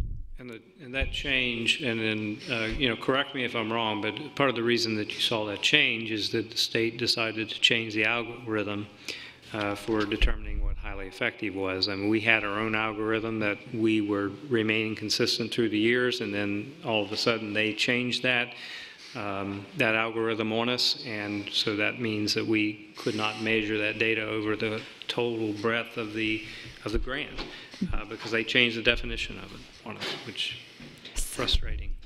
And I think we all can agree that we know the impact a highly effective teacher can make on student achievement. So these are trends of student achievement scores and learning gains in schools that were awarded the TIF grant from the start of the TIF grant in FY13 to FY17. You'll note, again, there's a year where there's not any learning gains reported, and that's due to the change from the Florida Comprehensive Assessment Test, otherwise known as FCAT, to the Florida Standards Assessment, which was a more rigorous and complex text. But you can see a positive trend of ELA learning gains in English language arts, as well as math learning gains from FY16 to FY17 with the new assessment.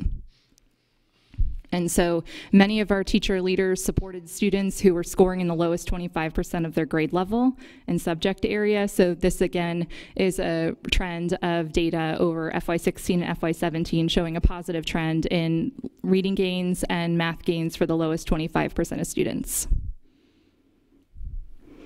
So the TIF grant, like any grant, is an investment that the U.S. Department of Education makes in districts in order to really innovate and try some new structures and try some new ideas. So it was a $32 million grant over a 5-year period, and when we look at the number of teachers that were retained in our district over that 5-year period, it's an estimated cost savings of over $100 million, which leads to a 32% return on investment. So based on this data, the series of data presented, the TIF grant really led to a positive impact, changes in our school culture, which then we know leads to change in teacher retention, and finally a change in student achievement. So we hope to continue to research to look at what the return on investment is on student achievement as well.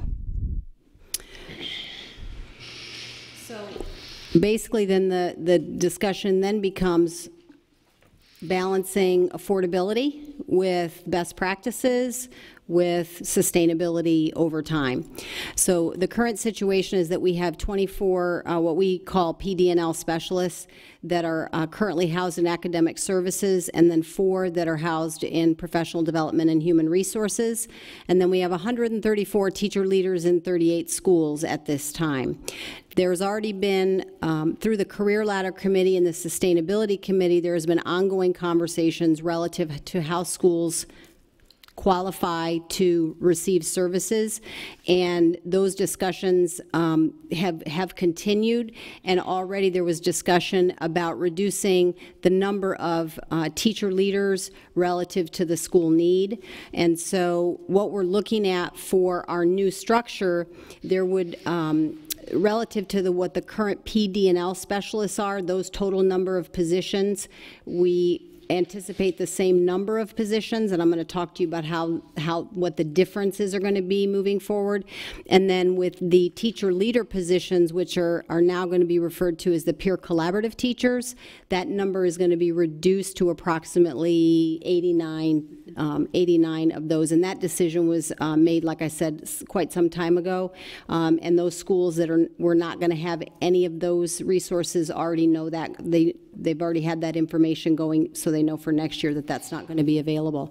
So again, thinking about best practices and talking with Dr. Creel and her plan when she came in, one of the things that we identified is we still want to keep that support where we have people that are teaching and also coaching teachers, and then people available to go in and really do that sort of more intensely at our high need schools. But we also needed a focus relative to content, and I'm going to go ahead and let Dr. Creel talk a little bit about that focus relative to content. So as we've talked about recently, having the ability to have true content specialists that would be able to work with curriculum maps, curriculum lesson plans. Again, you may remember we talked about 53% of our teachers in the last 2 years that we've had a turnover. We see our career changers, our new teachers, so that we're really wanting to make sure that those content-specific specialists can help design lesson plans and model those lesson plans for our teachers.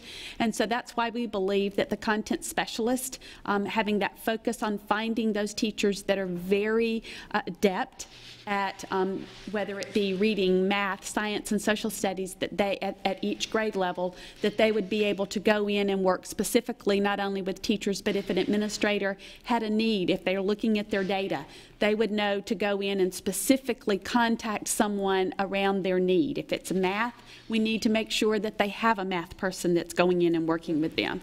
Currently, we have PDLs that are going in and working from a general focus, but you may have a school that needs math, but it may be their specialty is social studies. Okay. And so we feel like that having those content identified specialists would allow more focused and targeted support to our schools and teachers. And so through the professional development department, we will there'll be 2 professional development and resource teachers. Those are going to be sort of our triage folks that can go in anywhere at any time, so they will not have students assigned to them. But then the learning and leadership teachers are going to be very similar to the PD&L specialists, right, that are very focused on instructional strategies, that are still teaching, that are at high-need schools. Then the peer collaborative teachers are those what were former teacher leaders, and so they're still teaching and they're at those high-need schools based on the criteria that we had identified. For the positions that are housed in professional development, those folks have to be part of what is today called the teacher leader pool. And which will have a new name as we move into FY19. But in other words, these are people that have to go through a whole process to be identified and vetted before they can be hired in those positions. Of those group of folks, they can tell us if they are interested in being a transformation teacher. And these are, you'll remember me talking about, I need a bench of, I need you to go here. And so that it's not an involuntary transfer, right? So it's not disrupting one school because the state says you have to move these people at that school, right? Because of the timing of when we get data, it's very difficult sometimes. So if you agree to be a transformation teacher and you're in that pool, then you're kind of called up. And then you go out and you go wherever you're needed. They're not a substitute. It's a long-term thing. You're going to be there for the rest of the year. You're going to be there for 2 years, whatever it may be that we've identified where maybe at a particular high-need school we had a real turnover in the language arts department. And so there's a high number of first and second year teachers. Then we might put a transformation teacher in there to be the leader of those folks, right? So at least those folks are available to serve, if needed. And they would also meet the criteria that is required by the state. So as a part of being identified as a transformation teacher, they would be in that highly effective or effective status that would mean that they would meet that state criteria automatically. Here's something I think that is why this idea or why this concept is so critical to success in this district. Dr. Pruitt and her recruitment team have spent, Lynn Harrell, countless hours working, literally countless hours working to fill vacancies at some of our high-need schools. And honestly, very efficient in terms of the use of time. And now what they have done is they're identifying this team in advance, so those people have been duly vetted and they're ready to go. They're paying them additional resources, which recognizes the importance of this effort, additional compensation, I should say. And then when there's a need, they can fill that need immediately. I mean, we've been in the situation where they've been on the phone hours and hours trying to fill vacancies. I've been in meetings literally almost begging teachers to go to a particular school. Now that team is already in place. So I think, this is a great idea. But moving forward, it's a much more efficient use of everybody's time. So if you're a visual learner, here you go. Here's what it looks like in an org chart. So again, just to recap the why, with the sunsetting of the TIF grant, we had to again look at affordability, best practice, sustainability, and kind of capitalize on those things, those lessons learned over the last 6 years. We have a timeline here for you. Again, we're on a tight timeline due to when, DRA files get to schools versus when the TALC contract says we have to notify people of their status of the next year. And so it's a very aggressive timeline, but we're prepared and ready to meet that timeline. And we're very excited. The working together between academic services and professional development, we've seen a lot of successes already, and I think you're going to continue to see some great things that are going to come out of that. So, and just as a side note, on all those 134 people or the PD&Ls, we're going to get everybody a job. So if for some reason, because again, as Dr. Creel said, they have to meet the standards of the state. So if somebody has a state VAM that is unsatisfactory or needs improvement, they're not eligible for those positions, because you have to be ready to get off the bench and go right to a high-need school. So, and again, there's 134 positions. We're going down to 89. We are going to work with all of those folks. We're not just going to throw them on a list and say, have at it. We're going to individually work with those folks so that, you know, because obviously, right, we're going to need teachers. So everybody's going to have a place. And we've already had meetings with them. They know this is coming. They know that we're coming to the board for these changes. So the communication has been with the principals, with the teachers, so that everybody's been, you know, made aware of what's going on.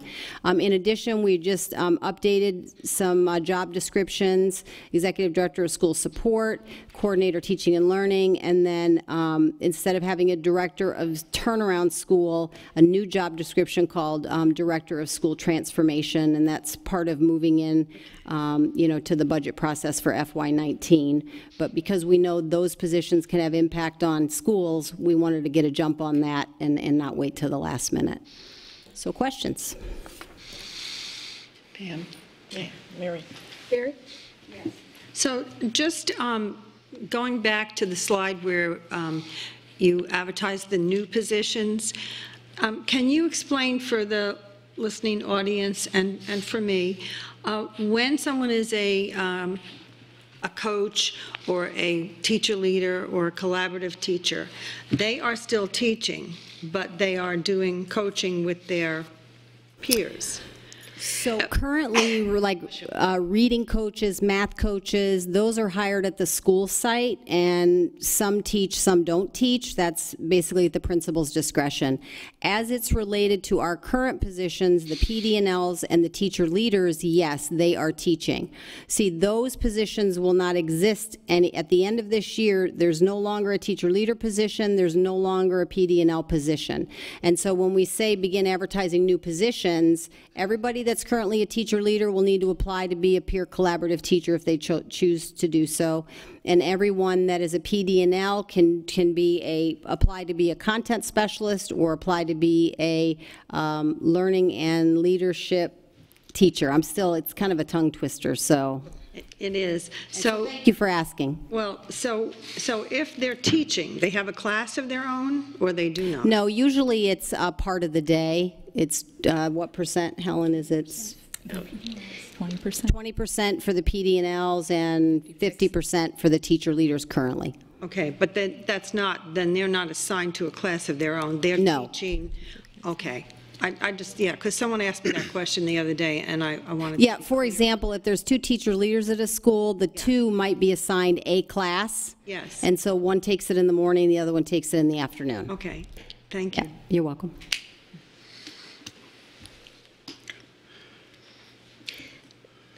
Literacy coach, that will be assigned to all of the schools, or is that optional based on principal administration decision-making?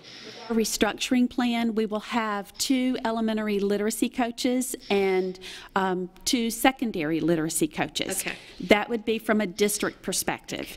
Then there is the option for our schools that using their title funds and what would be the teacher leader in the new process, and that title is the peer collaborative teacher. Peer collaborative teacher. The school would be able to select people that would be focused on literacy if that's what their data tells them that they need to focus on. This does not include the current reading grant that has. Right. Okay, because I just want to clarify that it's not the same. Okay. Dr. Kuckel and then Ms. Patrica. The content specialist will provide resources, lesson plans for all teachers in their content area at all K through 12 levels, as well as work with individual teachers that need additional support. Yes, ma'am. Okay. Our plan is that by the time that we are finished with school. We are working feverishly to have curriculum pacing guides that outline all of the standards for the year. We will have model lessons that will be in the teachers' hands for at least the first quarter. We have teachers that have been coming in and working with us. We had several teachers that came in and met with us over spring break. Our goal is to have first semester, but we are committed to having the first quarter. Then we will work over the summer in order to have the remainder of the year ready so that teachers would be able to see all model plans by the time school gets started. All electronic? Yes, ma'am. Everything would be electronic. And also the content person will work with professional development so that when they bring in the department heads from each of the schools, we'll have the content that will be married with our focus instructional practices that are district-wide so that they see that it's going hand in hand, right? So it isn't like it's this separate thing. It's together. Ms. Patrica? I was just going to say it's kind of fun to watch you guys struggle with the terminology a little bit because that's how I feel sitting here every day listening to educators. Yeah. So that was a little fun for me. Thank you. I'm happy to entertain you, Ms. Patrica. Any other, Ms. Giovanelli? So we're going down from 134 teachers down to 89. Was that the number, 89? Teacher leaders, yes, current teacher leaders. So how does that look salary-wise for those? How will their pay be? I mean, will that let's say the ones that stay in a leadership role are a part of the 89, but then what happens to the other individuals? Then they're no longer eligible for the teacher leader supplement or the peer. Here I go, Ms. Patrica, pay attention. Thank you. The peer collaborative teacher. Okay. It's just because it's a supplement that they get. Right. So they will no longer be eligible for the supplement. That's what I thought. Okay. Yeah. I just wanted to. Yeah, and so that's why the teacher leaders knew the number was going down a while back, and the schools that they were at, they have known that. So in terms of the exact number for any of the schools, we were still working out those details based on the criteria, and so we'll be providing that information when the files go out on Thursday. See, no silos. See, we're all here working together. Mr. Teuber? I just want to say that, it's the goals that Dr. Creel brought out again, articulated, was the same that when we met, she told, and it was in the same enthusiastic yet apprehensive tone, and my response is the same as it was the first time, is in awe. For our teachers to be able to go to our teachers at the beginning of next year, to have them have their lesson plans, all the way down from in their subject matter, is just, it's amazing. I mean, this is something that the community needs to hear, once we've achieved it, and I'm sure we will. But it's a big deal. I mean, it's a real big deal to, like you said, told the board to allow teachers to teach and not how to teach rather than what to teach. And that is just so huge with our demographic that we have with our teachers and the ones that need that type of help. Is just it's just amazing. So I appreciate what I appreciate your enthusiasm, and I understand your apprehension, and I'm excited to see the progress. Another thing I'll just mention now that we're doing too that's different is instead of doing the administrator training in July, we're having it June 4th and 5th, so and then that way schools are going to be given their time throughout the summer and preschool week to actually work through and to figure out, the best way that they can do that within their schools. So that's another, positive shift that is going to happen that I think will have some real benefits to the schools. Allows our principals and teachers to work on the school improvement planning process very early. They will have gotten that information early, and so it's not at the end of the year. So our intention is to provide people with the resources that they need so that they can adequately plan and be prepared when the students show up. I do want to say I appreciate your support, and if I can just emphasize that what we are doing with these model lessons is to provide the what not the how. Thank you. And also to recognize that we know that we have some exceptional teachers out there that we are calling on already, and that we also will have the opportunity for them to submit lesson plans and to provide additional resources for our teachers so that we can vet those lessons and add them to the electronic file as well. So we are looking for every way possible to provide support and resources to our teachers, and in no way mean to signify to anyone that their knowledge base and their wealth of experience is not valued, and we are working to find ways that that can be incorporated throughout. Thank you for verbalizing that. I know there were teachers out there that would like to hear that, so thank you. Anything else? All right, we thank you very much. Thank you. Thank you very much. Collaboration.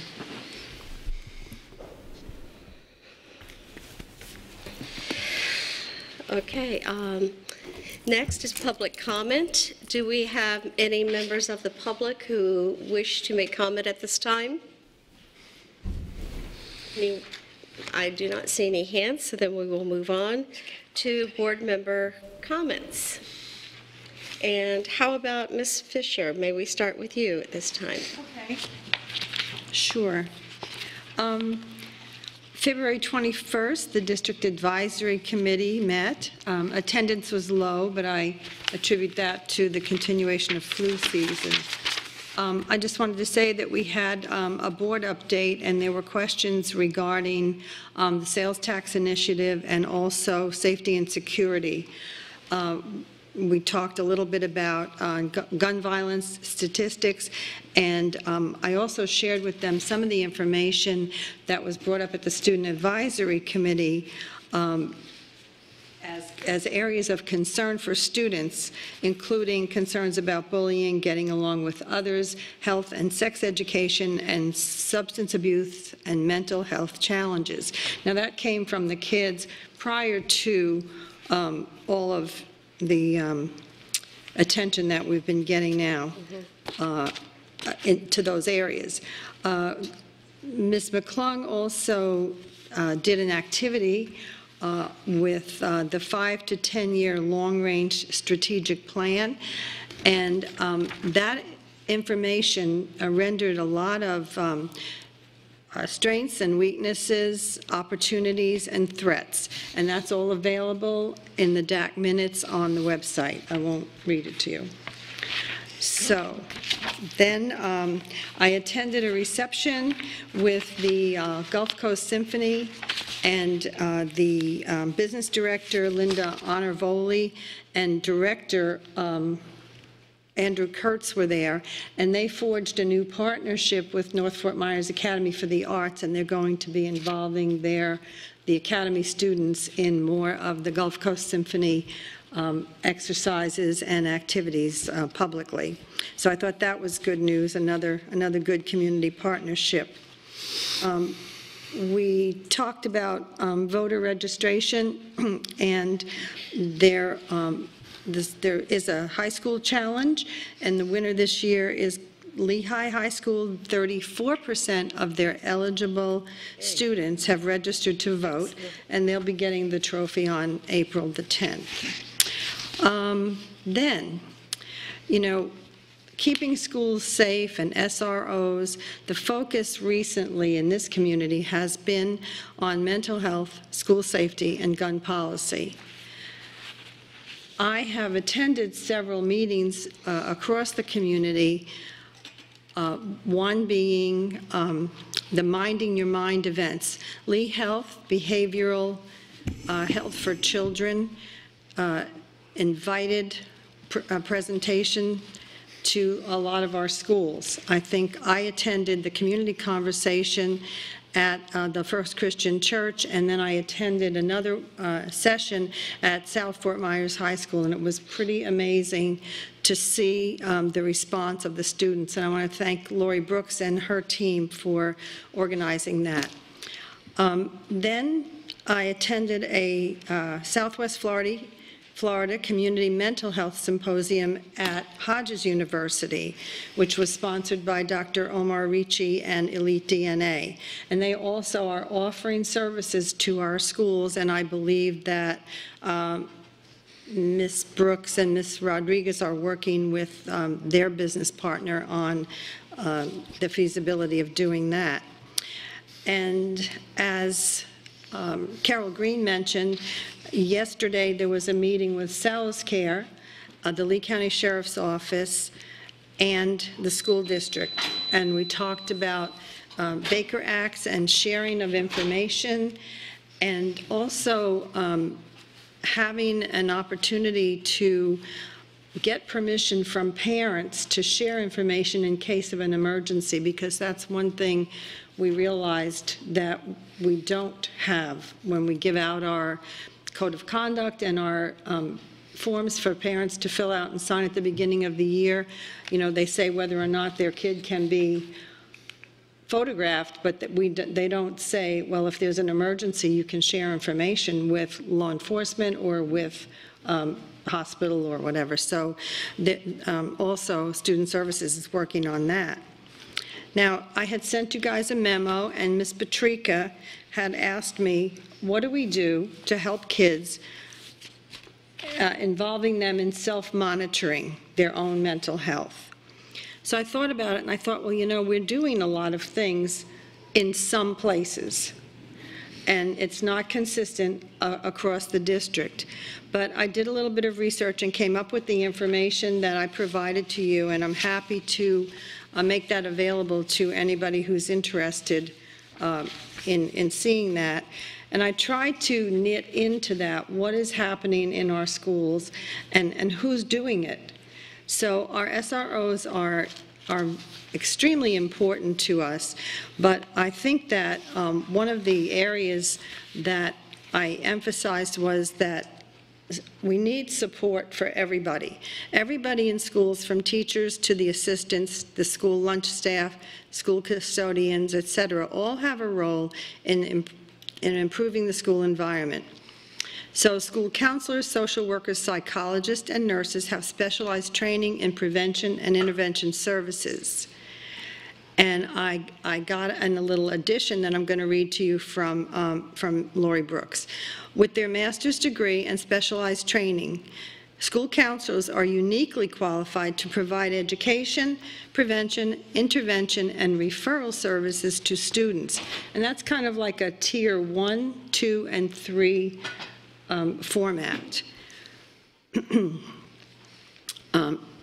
So school counselors are prepared to address barriers and to assess ways to maximize student success in schools, communities, bless you, and their family structure by offering education, prevention, crisis, and short-term intervention.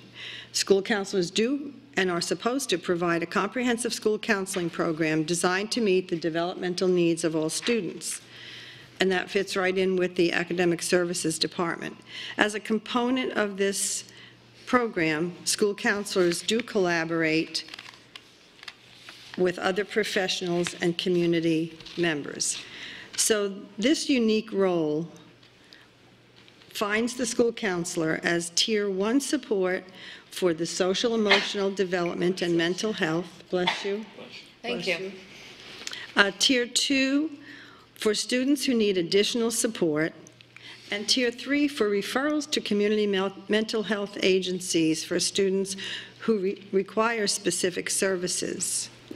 So when we use our counselors and some of our social workers and nurses also have that extra training, and many of them are licensed clinical social workers or mental health counselors also. So they're available to meet the needs of those students who are demonstrating that there's an issue. And these people are also the appropriate partners to refer students in need for more specific mental health support and counseling to our community agencies. So I don't know if you had any questions regarding this, and I know Ms. Patrica does, and Mrs. Brooks has agreed to be here this afternoon to answer anything that I can. But I will say that not a day goes by that I'm not getting a call from Salus Care or Kristen Collins at Lee Health, because there's so much conversation and there's so much effort right now to create a community collaboration and a community conversation around these issues, which can only benefit the kids in our community, and those are our students. So I'm very grateful, first of all. I'm way in over my head on this stuff. It's like you're speaking a foreign language to me, and I know that you get it, and I completely trust your work and your judgment and your expertise in this area. So I'm deeply grateful for that, first of all. Second of all, I've listened to our kids. I've been in a couple of spots where I've heard the kids talking about what they want to do, how they see their role in helping to identify fellow students who have mental health issues or potentially do, and it's about kindness and compassion and being available to each other. And I hear Dr. Creel talk about a uniform system of personnel throughout our schools and making sure that we have the same things available to all students in all, to all teachers in all schools, right? Teachers in each school will take that tool and use it in the way that's most appropriate for those kids in that school. We have SRO in every school. That comes from a central location, which is the sheriff's office, and they're deployed to each school, and they know the kids in that individual school. It doesn't seem like we have a centralized approach to mental health. It seems like we do it this way in some schools, that way in other schools. Can we consider sort of a district-wide approach that's implemented appropriately given the needs of the student in each specific school? And I think that's one of the things that's in the works at this time, because Salus Care was saying that when they have a student come in Baker acted, that they oftentimes the prescription is that this student will need some counseling and therapy at home and in school, and that they are not always successful in having that happen at school, because it is at the discretion, of the administrator. So I'm in favor of certain things being consistent school-wide. And Ms. Brooks, did you want to add anything to that? Because I know you guys are working a little bit more on that. While she's working her way up here, I think that it makes zero sense for us to harden our schools, add technology to our schools, add an SRO to every school, and not address this piece of it. It just makes zero sense. Yeah, and this is part of the prevention piece. Yep. Because if we can identify and intervene early when we have students who are in need of assistance and their families, then that's the prevention piece. It may not happen at all. But Lori, thank you. Just wanted to make sure I was on. Thank you for asking for feedback. Ms. Fisher is correct that the role of the school counselor is very much Tier 1, and then the vast majority of our students, if they're in need of counseling services, the school counselors can provide that. However, at the same time, we do have students that may have mental illness and may be in need of an assessment from a licensed mental health counselor or a licensed clinical social worker, and then the development of a treatment plan. And so our community resources, where we struggle, is our community resource is limited. We have Salus Care, we have Elite DNA, we have partners that are coming to the table with some grant funding and some programming. And I think our biggest challenge right now is determining how we can consistently engage with those resources, but provide enough district-wide for the youth in Lee County that are in need. So the school counselors play a role, social workers, all student services personnel are very adept and skilled and degreed in that Tier 1 and Tier 2 approach. It's those students that need more and need that treatment plan and the Tier 3 mental health counseling. So Ms. Fisher referred also to access to students during the school day, and thus far the access of our providers to students has been somewhat at principal discretion. because we're trying to work through also the timing in the school day when the clinicians come in and ask to access the student. So in working with the providers, we're trying to come up with a plan where the clinicians are coming into the school but requesting access to the student when the principal determines it will create the least impact on their academic school day and pull them out of a piece of their school day that may not be a more critical class period. So we're working on those communications to make sure that that process is more consistently put into place from the agencies and the schools that are dealing with those providers. Does that answer? And then the last question is there some kind of fun, social media-driven kind of tool that we can use to get students more engaged in this process? Social media. Meaning it's engaging for students. You know, the phone. The phone is in front of their face all the time, and if we can reach them through that phone. Well, some of the things that currently are being used are like the suicide hotline and Crime Stoppers, and there are different apps that even students have created.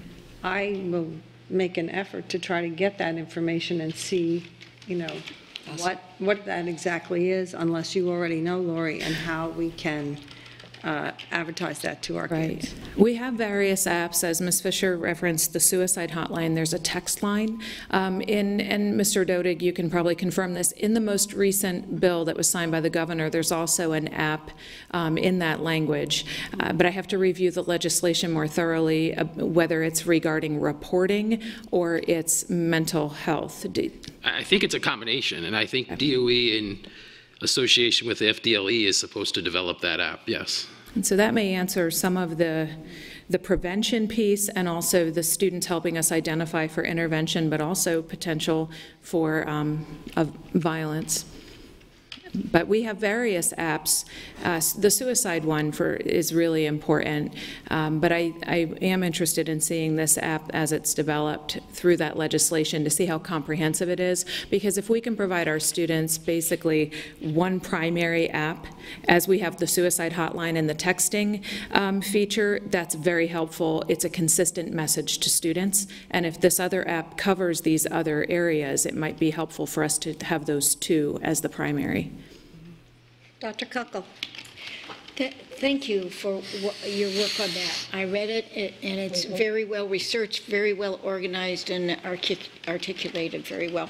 My question is, what have we done to reach out to professionals in the community, child psychiatrists and others, that might offer us so many hours a week of pro bono work, if you will, to be able to come in and work with some of these students? I mean, teachers in kindergarten can identify those students that are going to have some issues later on, and how do we get them started with professionals other than our school counselors, who are already very busy and can't do something on a routine basis, where if we had some of our professionals, and we have several of them in the community other than Salis Care. Right, and they are. And there are some things in the work already. Hanley Center has a $465,000 grant annually, and it's not, they don't have to reapply for it, and they're already in each one of our zones doing self-esteem groups, working with kids intervention, substance abuse prevention, and that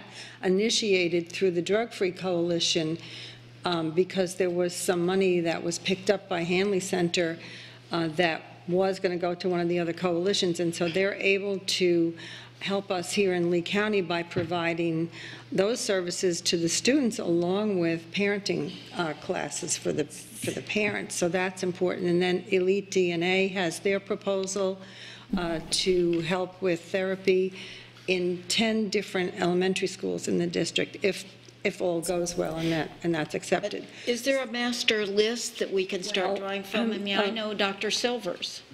Lee Health has been working on that, and literally many of the psychologists and psychiatrists and those groups have been reaching out to us because we have the captive audience. So do we have a coordination? Well, that's really in the works, and I think Lee Health is kind of Yes. Yeah, okay. For instance, Mary Lynn Rodriguez and I met with the Hanley Center today, and they briefed us on their availability of prevention, but also intervention programs, especially specific to substance abuse. So that conversation has been started. We are meeting with Pace Center for Girls tomorrow because they also have some grant funding, and they'll be in 2 of our schools.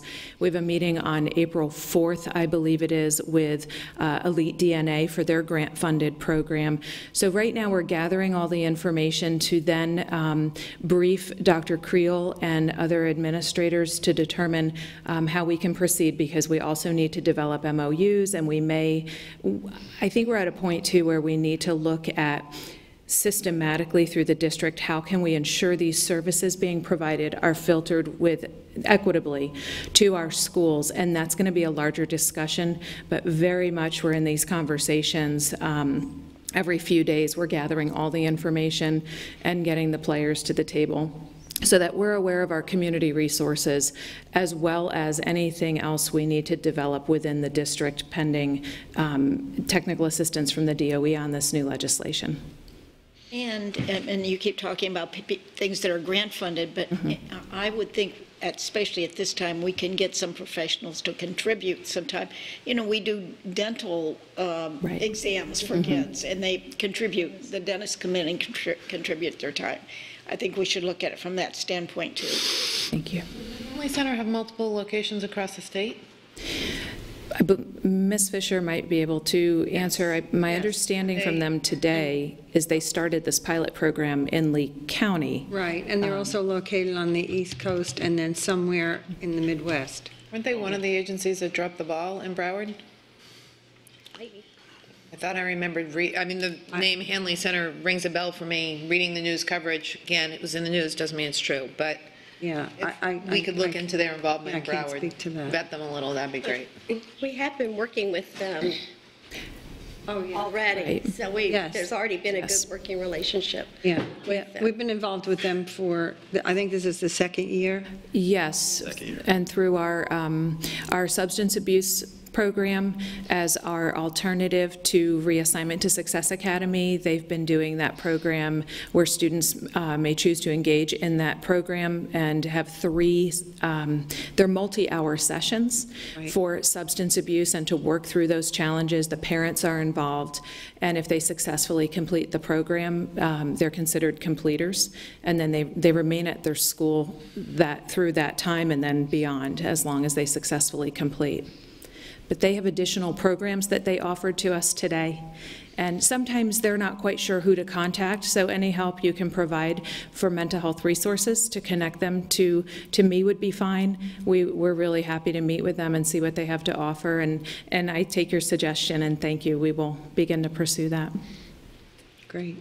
And just an aside, many of the students who present with behavioral issues that are mental health issues, oftentimes they find that it's a dual diagnosis and there is substance abuse involved. And then the other important thing to recognize is, although gunshot wounds are the 3rd leading cause of death in children, suicide is the 2nd leading cause of death in children between 8 and 17. And that's a huge issue. So that really is one of the points that prompted Lee Health to start to raise money, from the community. So there are people in the community who are aware of this and are contributing. Any other? Okay, thank you. Ms. Giovanelli? Thank you. Ms. Patrica? Just thank you. I really appreciate it. I wasn't stalking you, but I looked at your qualifications on the website after I read your memo, and I was like, wow, she's got it going on. So I'm really, really grateful that you're taking the lead on that, and I'm not going to make any more comments because I feel like all my questions took up my comment time. Mr. Toiber? Dr. Kunkel? Ms. Morgan? Yeah. Curriculum Advisory met last night. A couple of interesting things came out of it. First of all, they talked about using a call-in access for community members who can't be there because people have been distressed that their meeting they're out of town or whatever when meetings are taking places, but they'd love to call in. So we're going to try to pilot that in the curriculum advisory, and we'll let you know how that goes. Good information. Yeah, we had an update, well, actually, the two items for discussion were bullying and safety and security. The presentation on bullying, the focus of the committee members was on, are we doing the same thing across the schools? Is the culture the same? Are we using the same language? And Dr. Creel was terrific in saying that we've got to recognize that we have a highly transient population, and a lot of what we do in the schools has to be consistent so that kids aren't going through culture shock every time they move. So I think people really appreciated hearing that. They also discussed the levels of service that Mary just talked about, or that Lori just talked about. Let's see. Oh, they did approve the textbook adoption process, so that can now go on the regular agenda. We had an interesting conversation. They have decided to take up the challenge of meeting during the summer, and what they're going to do is use data. So they've been getting information, presentations from staff during the year, and what they would like to do is take the data that comes out at the end of the school year and sit down and essentially workshop it. So then the question that came up was, well, what if I'm out of town all summer? And what happens to my absences? And because you can only have 3 excused absences under our policy. And so I said, well, look, don't worry about it. You know, I'll take care of it. But that's not really the way it should be done. It's in our policy that. So I'm just wondering if, from a nomenclature point of view, if we just use the word workshops and they're not scheduled as committee meetings, and we don't have to worry so much about attendance. I'm just letting you know that I think that is going to be an issue for some of these other committees that are meeting. And attendance That's not what they signed up for. Yeah, well, not what they signed up for, but they're doing a really good job in our office keeping attendance, and people really do want to participate. But if, in fact, they didn't sign up, as you said, to work through the summer, and the group continues to work, will they be penalized? So I'm just throwing that out. It was a great meeting. Great presentations by staff, good conversation. I think they are really enjoying their work, and I think they would like to have more opportunities to interact over things like student performance and achievement. So that's it for me. Last night, we had a very productive CSI meeting. I did have to leave early to go someplace else, but we had good conversations at highlighting the areas in the SWOT analysis that were the threats and the weaknesses that they chose as top priorities, and also our strengths that we could use to help assist in those areas moving forward. Good conversation we had that as part of, I was doing my report out, and it led to conversations about what can they do to help with voter registration throughout their communities. And so we had conversations about how the supervisor of elections is very amenable to getting people out there. There are people who are trained for that, and so they want to be far more proactive with seeing that done. And then we do see that one of our next meetings will be with Dr. Pruitt or some others within the HR, but because there were some issues and questions that came up regarding the guest teacher application process, and some problem areas that some of the people have who are older, have their master's degree and want to substitute, but they said, but I don't have my high school diploma and I need to submit that. And so we had really good conversations, and so that will be moving forward, and I think Dr. Pruitt will be hearing something about coming in to clarify that component as well. And process of I went with a community member to visit schools, and they said, I think it would be very helpful if the members of our delegation decided to sign up to be a guest teacher once or twice a quarter, so they can develop positive relationship among our staff and our schools to help with that bonding process, but also to help them to have a little insight in what's going on in schools. And tagging on with Ms. Fisher's comments with the mental health issues. I was in a high school that had 5 school counselors, and it was wound up being, as a ratio, that's 1 counselor for every 400 to 500 students. Whereas in elementary, it is 1 counselor for every 1,000 to 1,800. There is a big discrepancy that has happened over the years, and I believe we need to. Years ago, we had a governor that made it his priority to make primary grades the target point, and for every 1,000 students, we had 2 counselors. We had more access to social workers, and more access to school nurses, because the governor made it his priority to fund that, because the belief was if you can get it down in the younger grades as soon as possible, it's going to help things along the way. And the other conversations we had to tag along is we've really got to see what we can with the community, with having more parent and community workshops. So taking away the stigma of discussing mental illness, so that people look and view it as same category as diabetes. You take care of it the way it's a true physical component there as well, and for family members to view it properly. And at that point, that's all that I have to report out. Thank you. Mr. Dodig? I do not have a school law minute. I have a question for you.